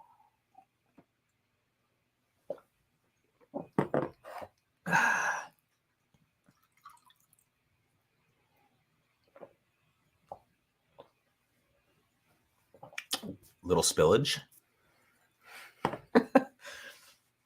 All right. Experiment number 1.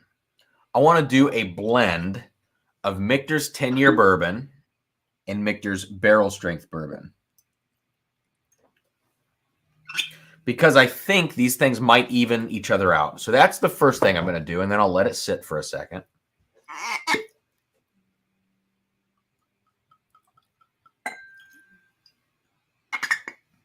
All right, so we got our blended Michters in this glass here. I'm going to move the bourbon away. I'm going to move the rye away, the basic ones. So we got our blended 10-year barrel strength there. What's the other thing I wanted to do? Oh, geez. What was I going to do? Sour mash, Shanks.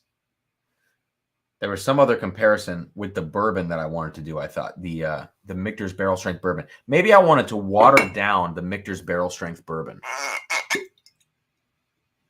Yeah. As I look at the bottles, I feel like that's what I wanted to do. Oh, no. I wanted to take the toasted bourbon and I wanted to do a half and half blend of toasted and barrel strength.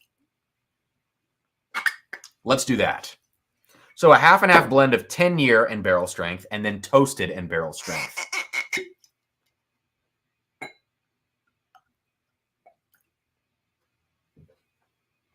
I need a little more.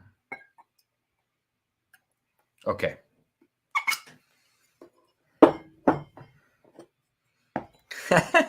Amy, I agree. Michter's does have a great cork pop sound.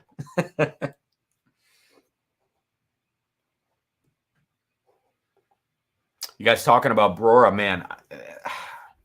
I saw one the other day. I don't know what the age statement was on it. I saw it in Indiana, and it was a few $1,000 maybe. You know, I the most I've spent on a bottle is $850. That was really hard. So it is a once in a lifetime kind of purchase.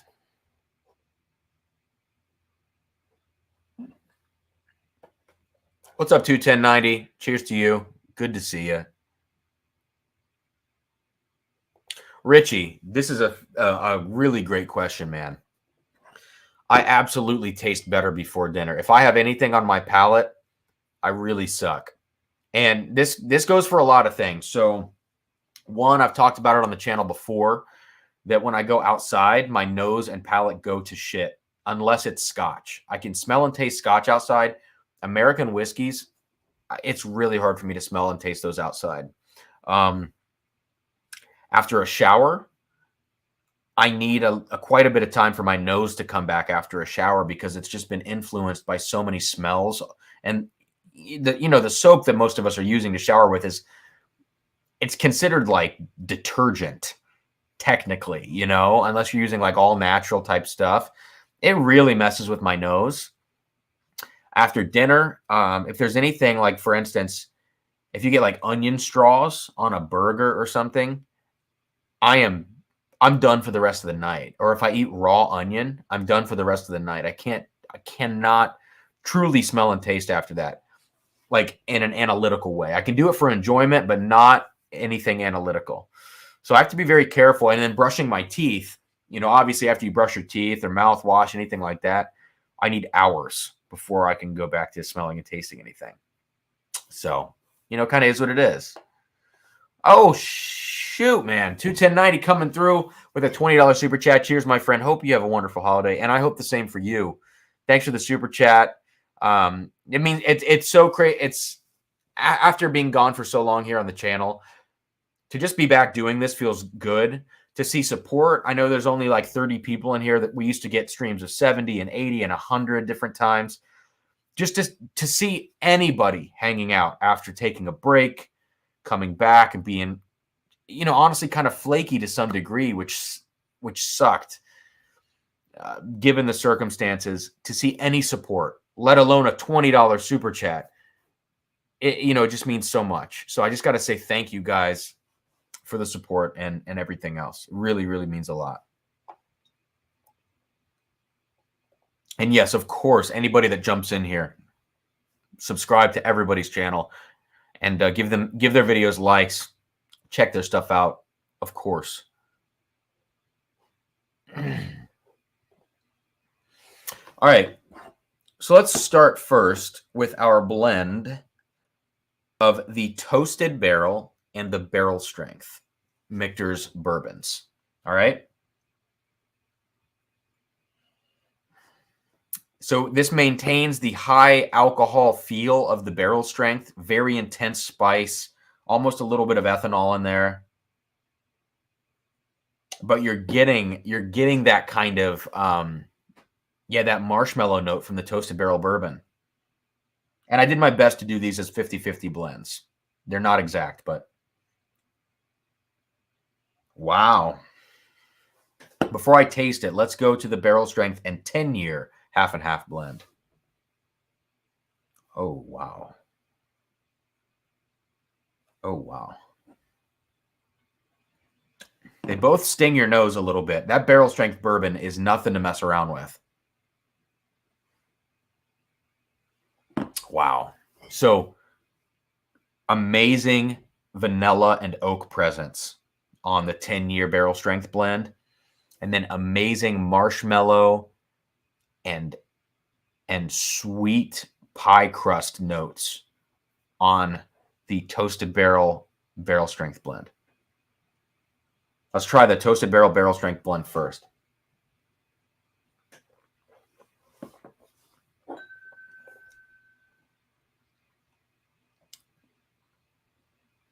Oh, yeah. Wow. Okay. So sometimes whiskeys cancel each other out when you blend them. This did that a little bit in the mid palate, to where when you take a sip of this, you get all of the sweetness of the toasted barrel in the best ways. And it ramps up from the barrel strength and that extra proof. And then when it gets to the mid palate, it just stays. The development just stops and it plateaus off, and it's very slowly dying. The finish is very long. The mid palate was a little weird because of that plateau, but the flavors in this, if you have the toasted and the barrel strength bourbons, do a half and half and tell me what you think. Whoa.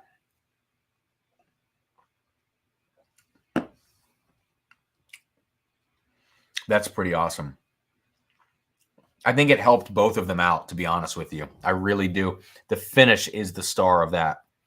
Wow. That's awesome.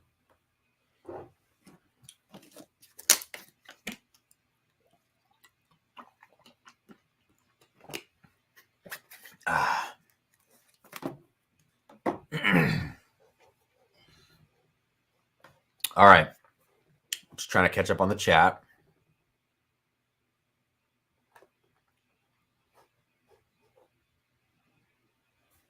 All right. Hey, thank you guys for the support. I'm seeing a bunch of love in the chat. I really appreciate it. Yeah, I'm so glad to be back doing this. I'm telling you. And finishing this room and everything, and decorating the bottles back there with the Santa hats. It's just like everything. It's like, oh yeah, this is why I love doing this, you know? And I didn't stop because I didn't love it. Yeah, I stopped because life got batshit crazy, basically. So, all right. Now we're checking out the 10-year and the barrel strength half and half. There's a weird amount of ethanol coming out of this. And I don't know why exactly. Like, I don't think I put too much barrel strength in here. I just think they blend it in a way that the ethanol is just really jumping out of the glass, but you also get a lot of those 10-year aged notes.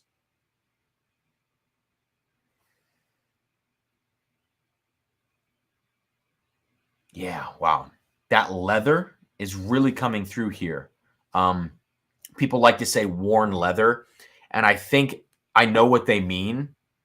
You know, there's a difference between when you smell fresh leather products versus something that you've owned for a while. There is a distinct difference there. It sounds weird and kind of uptight to talk about, oh, worn leather or this or that. But truthfully, I get like fresh leather in tier 6 Four Roses barrel picks because they've aged very quickly at the top of the rick houses. And I have like a 9-year, 6-month OESQ back there, tier 6. You get this like really fresh, vibrant leather note. And in this Michter's, it's that worn down leather. Like just, it's like you walk into a saloon. Whatever I imagine that smells like is what you get out of this glass. Like I said, with the barrel strength added in here, it's very ethanol forward, which kind of sucks, but you get enough of the age note to make up for it. A little Cracker Jack, which, you know, if it's presumably sourced from Heaven Hill, you're going to kind of expect a little bit of that. Yeah.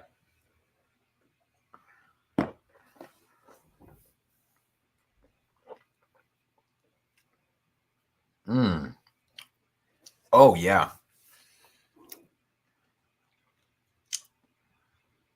Damn. I'm telling you, these blends are really good. I think this 10-year and barrel strength blend actually did better than the toasted blend. This is eliminating the like the 10-year Michter's bourbon feels saggy and old. This, when you add the barrel strength in there, it livens it up enough to give all of that oak and that worn leather and those other aged notes. It gives it a direction when you sip it. It goes somewhere. That's awesome. It's really awesome. Let me check up very quickly on the chat. Amy says, oh, snap, wait, we need a close-up on the Santa hats. Yes. So we got the Santa hats going, right? I could give you a close-up. I have a secondary camera. But here, let me show you. I'll move out of the shot. You guys can see Sarah and I decorated. And this was all Sarah's idea. You got to know that. So check out all of the bottles back there. There, the focus is good now. You can see all the bottles. I'll even zoom in for you. There you go. Look at that. Look how festive.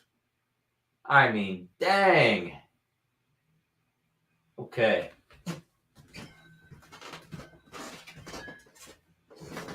She killed it. She killed it. 21090, Drums and Drams. I'd be lying if I didn't say I'm impressed with how well you describe what you smell and drink. You articulate so well without being... Dude, thank you.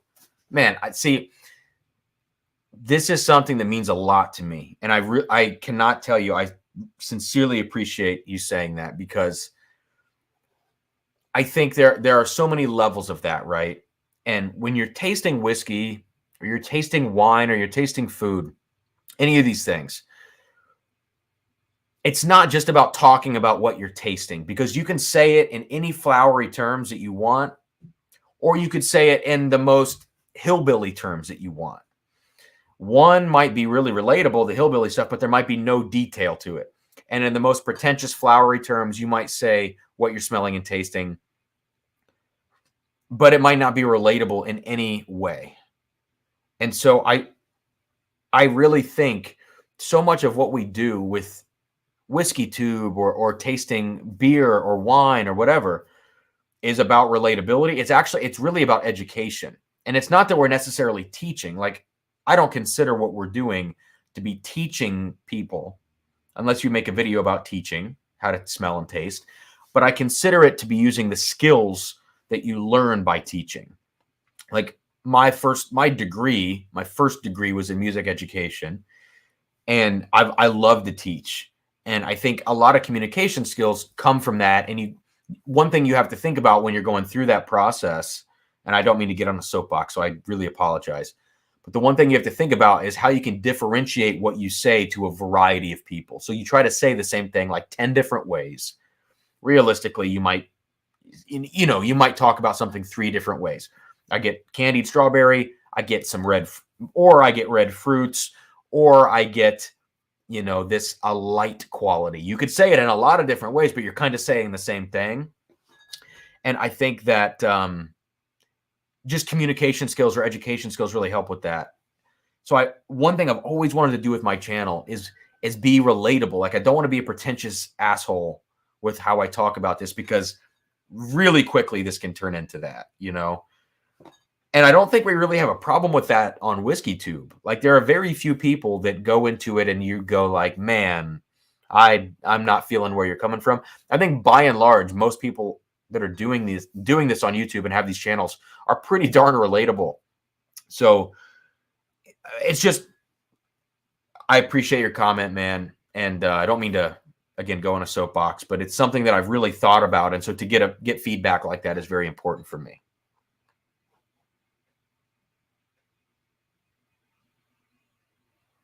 But it's either way you do it. It's not, and I'm looking at the chat, either way you do it is not wrong, because you're always going to have an audience. There's so many people out there that want to understand this at so many different levels.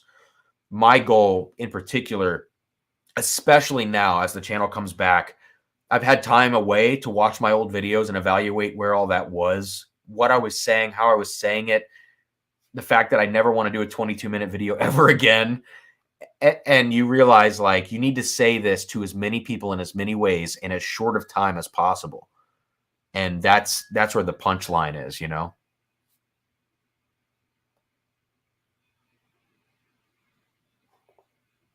Exactly, man. Yes. It is. It's not like it is teaching, and it's also not teaching. It's so many different things wrapped up in one, I think. And a lot of it is communication skill. And I really enjoy it. I think the rub here, the hard part, is doing it to a camera with nobody talking to you. That is like something that we all have to get used to on YouTube, trying to figure out how to talk to a camera.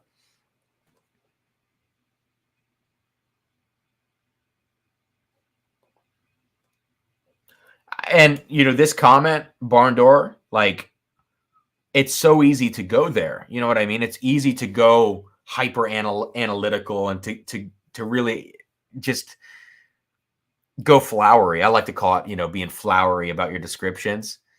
It's really tough, you know, to try to cover all those bases.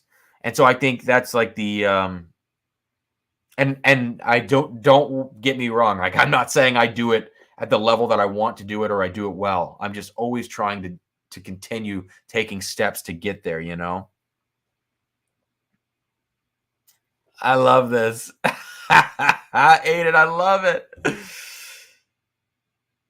That's hilarious, man. Thanks, Amy. Yeah, I think you just gotta, put your heart and soul into it and do the best. Do the best we all can with all this stuff. There's so much out there for everybody. Whiskey knows I missed this freaking super chat. I'm so sorry. Cheers, Cameron. Merry Christmas to you and your new wonderful wife. Thank you so much. She is wonderful. She's the better half, truly. I don't want to get emotional about that, so I'm gonna move on. Wow. Richie. Dude, I love the barrel seagrass. I don't reach for it often because it's so dang sweet, but it's one of those that I taste it, and every time I taste it, I'm like, Jesus, I can't believe they blended this. You know, it's so good. Every part of that is so good. The Armida for me is a little less than the seagrass. The Armida, because it's a bourbon, is too sweet for me. But that's okay. Dude, she was going to bring back the tiny hands tonight. I actually thought she was going to do it, and she even mentioned it earlier. I'm not sure why she didn't have those with her. Maybe she might have said something along the lines of like, oh, I'm going to do tiny hands. And I was like, all right, you know, and I might have been a little too dismissive, not meaning to, and maybe that's why she didn't do it. So I need to encourage her next time she's on to do the tiny hands. Nice, man. Dude, the Michter's line, this whole stream has been so interesting to me. So let me kind of wrap things up here before I do a final blend of my blends. The Michter's profile to me is defined by a couple of things. On the bourbon side of things, it's very heavily spice-based. On the upper end of the bourbon profile, I'm getting a lot of like cinnamon bark. I'm getting a lot of black pepper. As you work your way down into darker, deeper notes, you get nutmeg, you start getting dark chocolate, you start getting espresso. These are the main notes that I get on Michter's bourbons. All the way from the small batch to the toasted bourbon to the 10-year to the barrel strength. Those are the notes that cover those. As you get older with the Michter stuff, especially into the 10-year, it gets oaky very quickly. It's got to be the heat-cycled warehouses. As it gets oaky, you start to get even more of a rich chocolate note in there. You start to develop a vanilla cream that you would get on an Evan Williams 23 or any other kind of really aged Kentucky bourbon. So that's as you get older. As you get toasted, let's say, for the bourbon, you develop that s'mores characteristic that we all kind of know. It gets a little funky for me in that slight rubbery quality, but it gets more char heavy. It gets even more baking spice pie crust forward. But unfortunately, it's at a low proof. When you go up the proof ladder for the bourbons, you get a little too spicy for me. You start to develop a little bit more cherry in there, but it's just too spicy. It's insanely cinnamon forward on the bourbon. And so that's the breakdown of the bourbon side of the family for me. As we go to the ryes, when you start off with the Michter single barrel rye, you get these kind of not young, but cheap, like artificial banana and artificial milk chocolate notes in that. As you get older into the 10-year rye, everything balances out. You lose the banana. The chocolate might still be there, but you start to develop, again, that vanilla cream note that you get from much older whiskeys that I would, again, attribute to the heat-cycled warehouses. And you start to get like, you get lighter fruits in there. You get a lot of different stuff in that Michter's 10-year rye that don't really relate to the single barrel rye base product. Okay, so as you climb up the proof ladder, you go to the barrel strength rye. You develop a lot of cinnamon. You actually develop a sort of strange cardboard note, but that vanilla cream does come into play a little bit in the barrel strength rye even, just as it did in the 10-year. And the barrel strength rye doesn't really have any relationship to me, for me, to the single barrel low proof rye. They seem completely disparate. And so I think the single barrel rye of Michter's, the base product, doesn't relate to most of the other ryes in the category besides maybe the 10-year to some degree. Then when we get to the toasted barrel rye, all bets are off. It's Nutella. It's like smoky s'mores.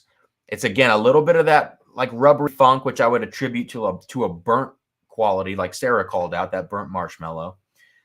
And I think the toasted rye is the most heavy-handed, intense, thick, experiential pour of the entire flight. I think that is like Michter's toasted rye is the quintessential Michter's product that I've tried all night because it ties everything together in one.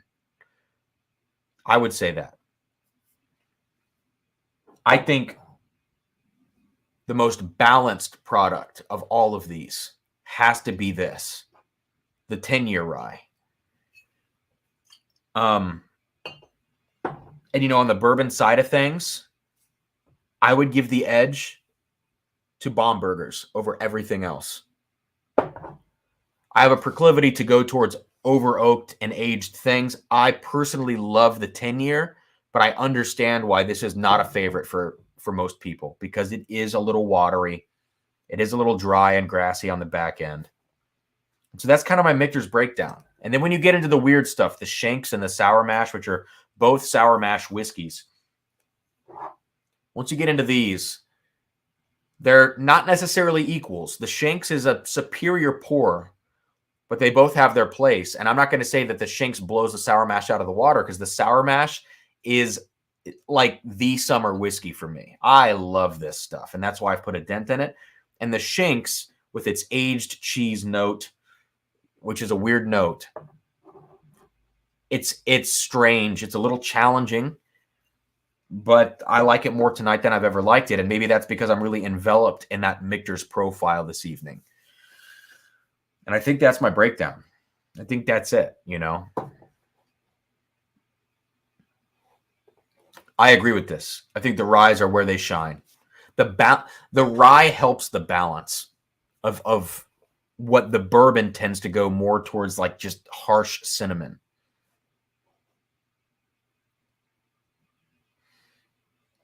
Enough bourbon characteristics that it mimics a Maryland style. And see, I've never tried any of like the old school ryes to understand. Excuse me, I got the bourbon belches. to understand the Maryland versus the Pennsylvania styles. I haven't tried enough old pours to really know what that means. I mean, maybe there are enough coming out of those states now for there to be a modern portrait of what that is, you know, but I don't know that relationship well enough.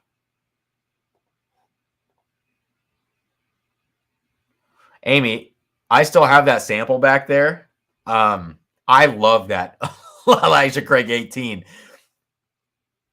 Call me crazy, but over oaked and aged are profiles that I love. I can like just look past all the flaws and just drink them, you know? And yes, I think the sour mash at the price and with the profile it has, it sets itself apart. I really think that. All right, Hendo, what's up, man? Cheers to you. Thank you for the super chat and the support. Hendo, you've been you've supported me and the channel since day one, man, and I just really appreciate you. And it's been a blast to have you on. We got to do another. If you're into it, man, I would love to do another Hendo blind flight and have you trick me epically in front of millions of people. No, in front of like 35 people, but I would love it. That would be awesome, man. So it's good to see you here. Maryland was corn heavy, think Pikesville, while Pennsylvania was straight rye.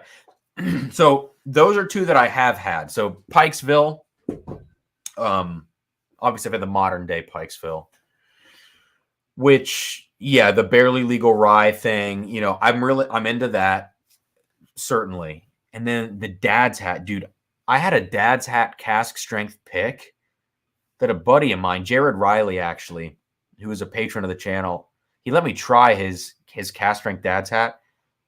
I loved that, but it was the funkiest rye whiskey. So if that's true to like the Pennsylvania style, I dig it. I really do.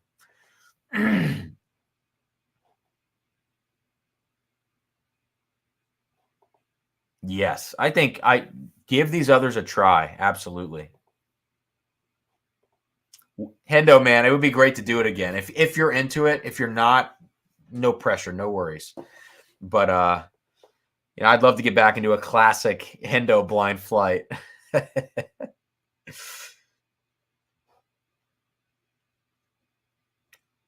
Yeah, barrel strength rye is always my favorite.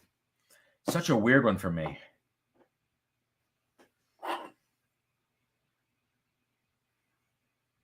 I think this is the barrel strength right here. Yes.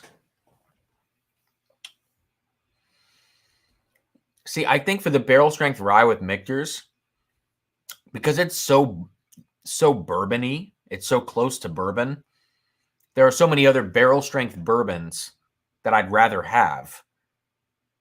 Whereas the toasted rye really stands alone.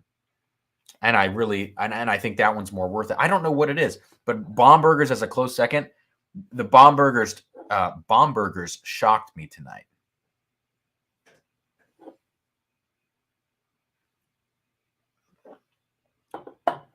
Yeah. The Bomberger's really shocked me tonight. Let's do it, Amy.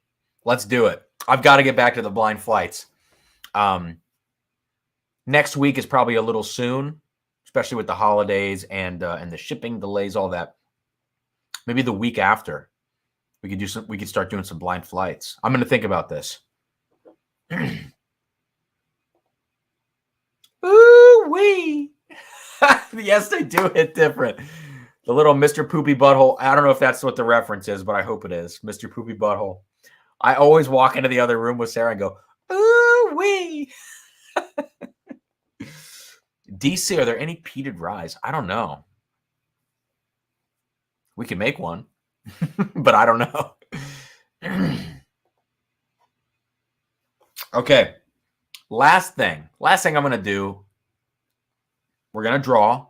And let's say you have like 2 minutes to get in any more super chat. If anybody wants to super chat, get in on the giveaway for the 1 ounces of the 6 Michter special releases, Shanks and Bombergers. You have like 2 minutes. What we're going to do is take the half and half blends. This is 10-year and barrel strength. There's a little more of this, and that's good because I liked it better. And then there's a half and half of the toasted bourbon and the barrel strength bourbon. So we're going to blend these. I would say it was 60-40. 60% was the 10-year barrel strength. 40 was the barrel strength toasted. What does that make the final tally? I don't know. Someone else can do that math and average that out. But let's see what this does. I'm going to let it mellow for just a second here. Have a sip of water.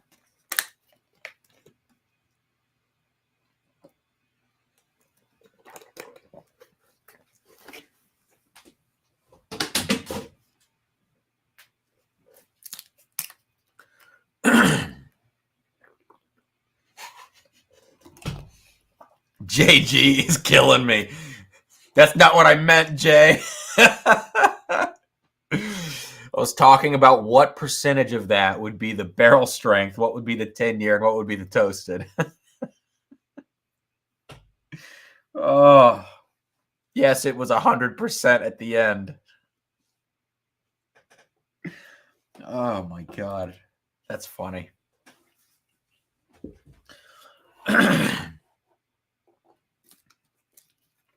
All right. Hendo says, I have a Good Times. It's a toasted rye finished in honey. Yeah, man. You know what? I know there's a lot of stuff going around right now about Good Times. I know that, what's his face? Bourbon Santa is doing, the hit pieces on Good Times, which is fine. Look, frankly, dishonest business practices are not good. We can all agree on that. And for those of you who don't know what I'm talking about, Good Times, I have a bunch of their bottles actually down there. They take young 4 to 8 year MGP, depending on what it is. If it's corn whiskey, if it's 21% rye, bourbon. And they finish it in different things, crazy things. They'll have like banana toasted vanilla bourbon. And the conjecture, the accusation is that they kind of blend the whiskey with the brandy or with the flavoring or the spirit, whatever they're finishing in. And, either way, it would be a dishonest business practice. But either way, the end result's pretty damn good, and that's why a lot of people buy this stuff. Hendo, I don't mean to squash your comment because I have like a bunch of these Good Times. I got sucked into it. I have like 16 different Good Times picks, finishing all sorts of crazy things. And dude, these toasted honey finishes and these vanilla blueberry finishes, they're really freaking good. So, for what it's worth. Daniel, I haven't gotten into that yet. I have a toasted honey bourbon. I don't have a toasted honey rye. So I need to do those next to each other. But yeah, all this stuff with Bourbon Santa doing it. The one thing I'll say about it, the one criticism that I have of his videos, calling this out, if it is true, I don't have enough information. I've heard from many sources that this is the case, and I've still purchased them because I like the way they taste. They're novel bottles. They're not go-tos. They're just novel bottles. My one criticism of his videos on calling them out is that he never called them out by name. And if you want to educate people and stop people from buying them because they're being lied to, and you want them to know the company that is lying to them, you have to call them out by name. And so if you just hint at it or make like funny stabs and gestures in your comments or in the video, but you never say, this is who I'm talking about, you're no longer doing it for the consumer. You're no longer doing it for the viewer of your videos who might stumble upon it and not know what you're talking about. You're doing it for yourself. And that's my one criticism. If it's truly about educating, you have to call them out by name so you can actually educate the people on what you're talking about. And I didn't want to say that tonight. I didn't even know this would come up, but here we are. That's my one criticism.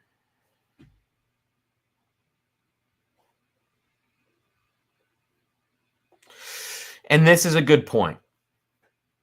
This is a good point. But his Instagram expressly says this in a lot of the memes he's posting. Right? So if you're going to call them out on Instagram, you can't assume that your YouTube audience is also following your Instagram. They might be, but they might not be. And I don't know that it's slander. He could just say, this is what I've heard. I won't disclose my sources, but this is what I've heard. So, yeah, I don't know. But I think if you're truly educating and you really want people to be careful, you really have to be totally open about the whole process and what you're going to say. But look, at the end of the day, even if Good Times is engaging in this kind of thing, which I'm sure they probably are, I still have so many of their picks, and they're really good. So they just would need to level with us. That's all.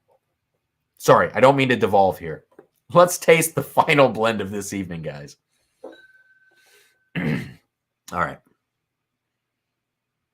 So this is 10-year toasted and barrel strength. Lots of corn right away. Lots of corn, lots of cinnamon.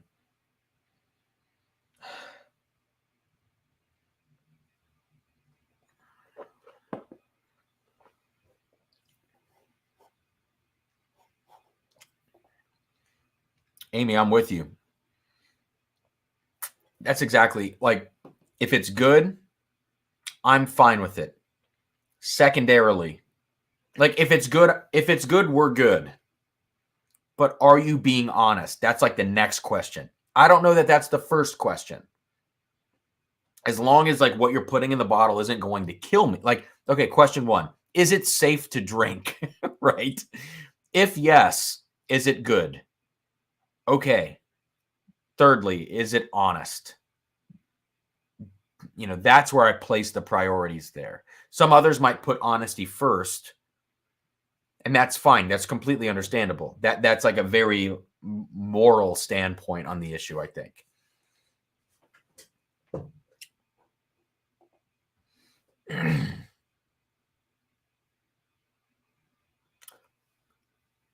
Yeah, interesting.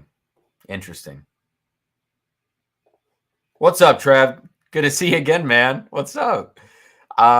Yes, we're still here. I'm going to be off soon, though. Hey, guys, let's do the giveaway. I think super chats are pretty much wrapped up. Amy, can you send me a numbered range here? 1 to whatever.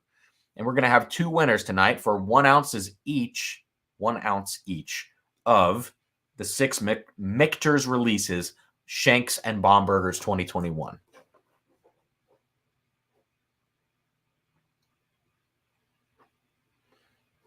So let me know that numbered range. We'll get those giveaways done, and then we'll jump off this stream.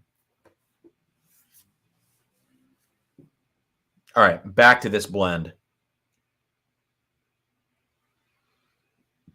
You know, I'm getting a lot of the toasted barrel in this blend. A little bit of the 10-year is kind of evening things out, and then a lot of the barrel strength. So I feel like if you added even more 10-year to what I have here, it would get a little bit better, a little more rich.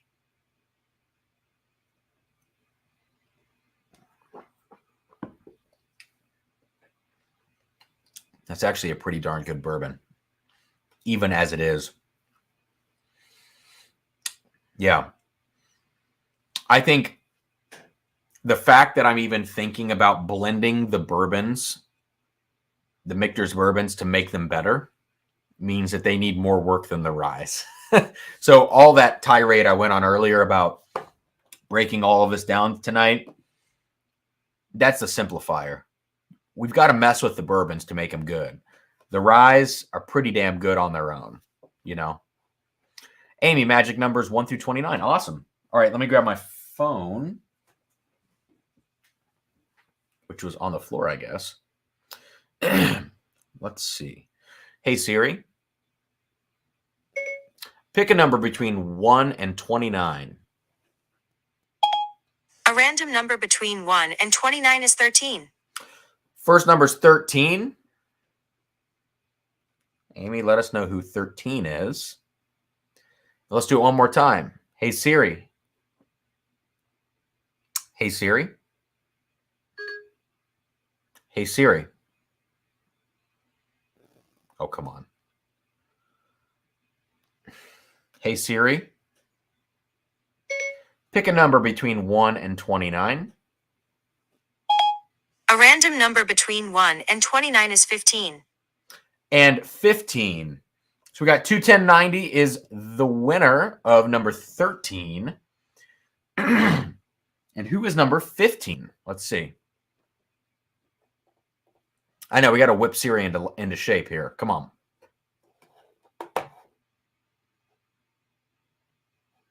Oh my gosh, my email jumped up on the screen again.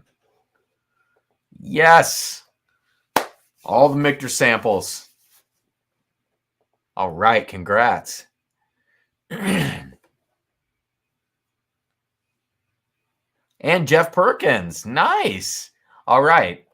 So just email me. Both of the winners, just email me at drumsanddrams@gmail.com. Oh, I misspelled that. Sorry. Drums and drams. I forgot the S on drums. So here we go. drumsanddrams@gmail.com. Email me with your address, and I'll get that out on Monday, I believe, once the holidays are all wrapped up here. So congrats to you guys. That's awesome. All the Michters, the Shanks, and the Bombergers.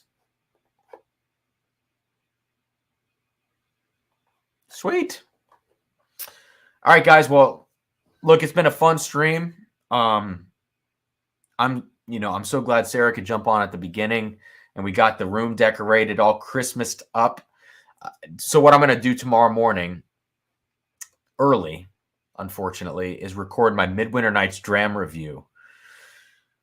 Not a bad way to start Christmas Eve, but, I don't like drinking before a certain time of day. But I'm going to do it. I'm going to edit that video and get it ready. And then I'm going to finish up, or the studio tour video is done. So I got to get that kind of queued up. Just have a couple things to check on in that one. Get that queued up to release, then Midwinter Nights Dram to release. And then we're off to the freaking races. In this new setup, it's really easy for me to cut videos. And there's a couple reasons for that. Like, number one, the way that this room is set up to do cuts between things is much easier, to jump in, to jump out. But I have a second camera now. I've always had a second camera, but I've never used it for my reviews because the room was bright white and it sucked. So let me show you guys let me see if I can do this efficiently. I have to get something prepped very quickly, but I'm going to show you the second camera angle here because it's pretty cool. I may as well do it. There's 20 of you guys left. We're going to get off here in a second anyways. I know. Amy, I actually hate I hate it. It's not good. It makes me feel like shit the rest of the day, but I'm going to do it. Give me 1 sec.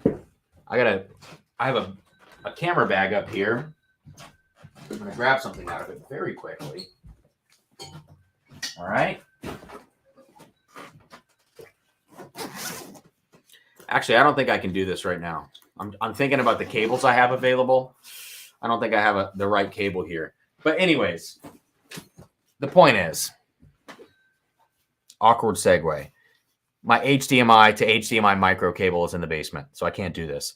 But I have a secondary camera that's shooting an angle here, and so recording videos is much easier now to make cuts between it and do that kind of stuff. So I'm excited for you guys to see what's coming up next. That's all. That's all I wanted to say. All right, I'm going to bounce Jeff Perkins and 21090. You guys send me an email. I'll get these things out to you, these samples, and I'm happy to be back and be doing this. It's been a fun stream. It's a lot of whiskey to go through, so I'm going to go chug some water now. Aiden, I don't disagree with this. That's all I can say. Cheers, guys. I'll see you soon. Video's coming out before I see you live next. So next week's live, I don't know what it's going to be. We'll see. See you guys soon.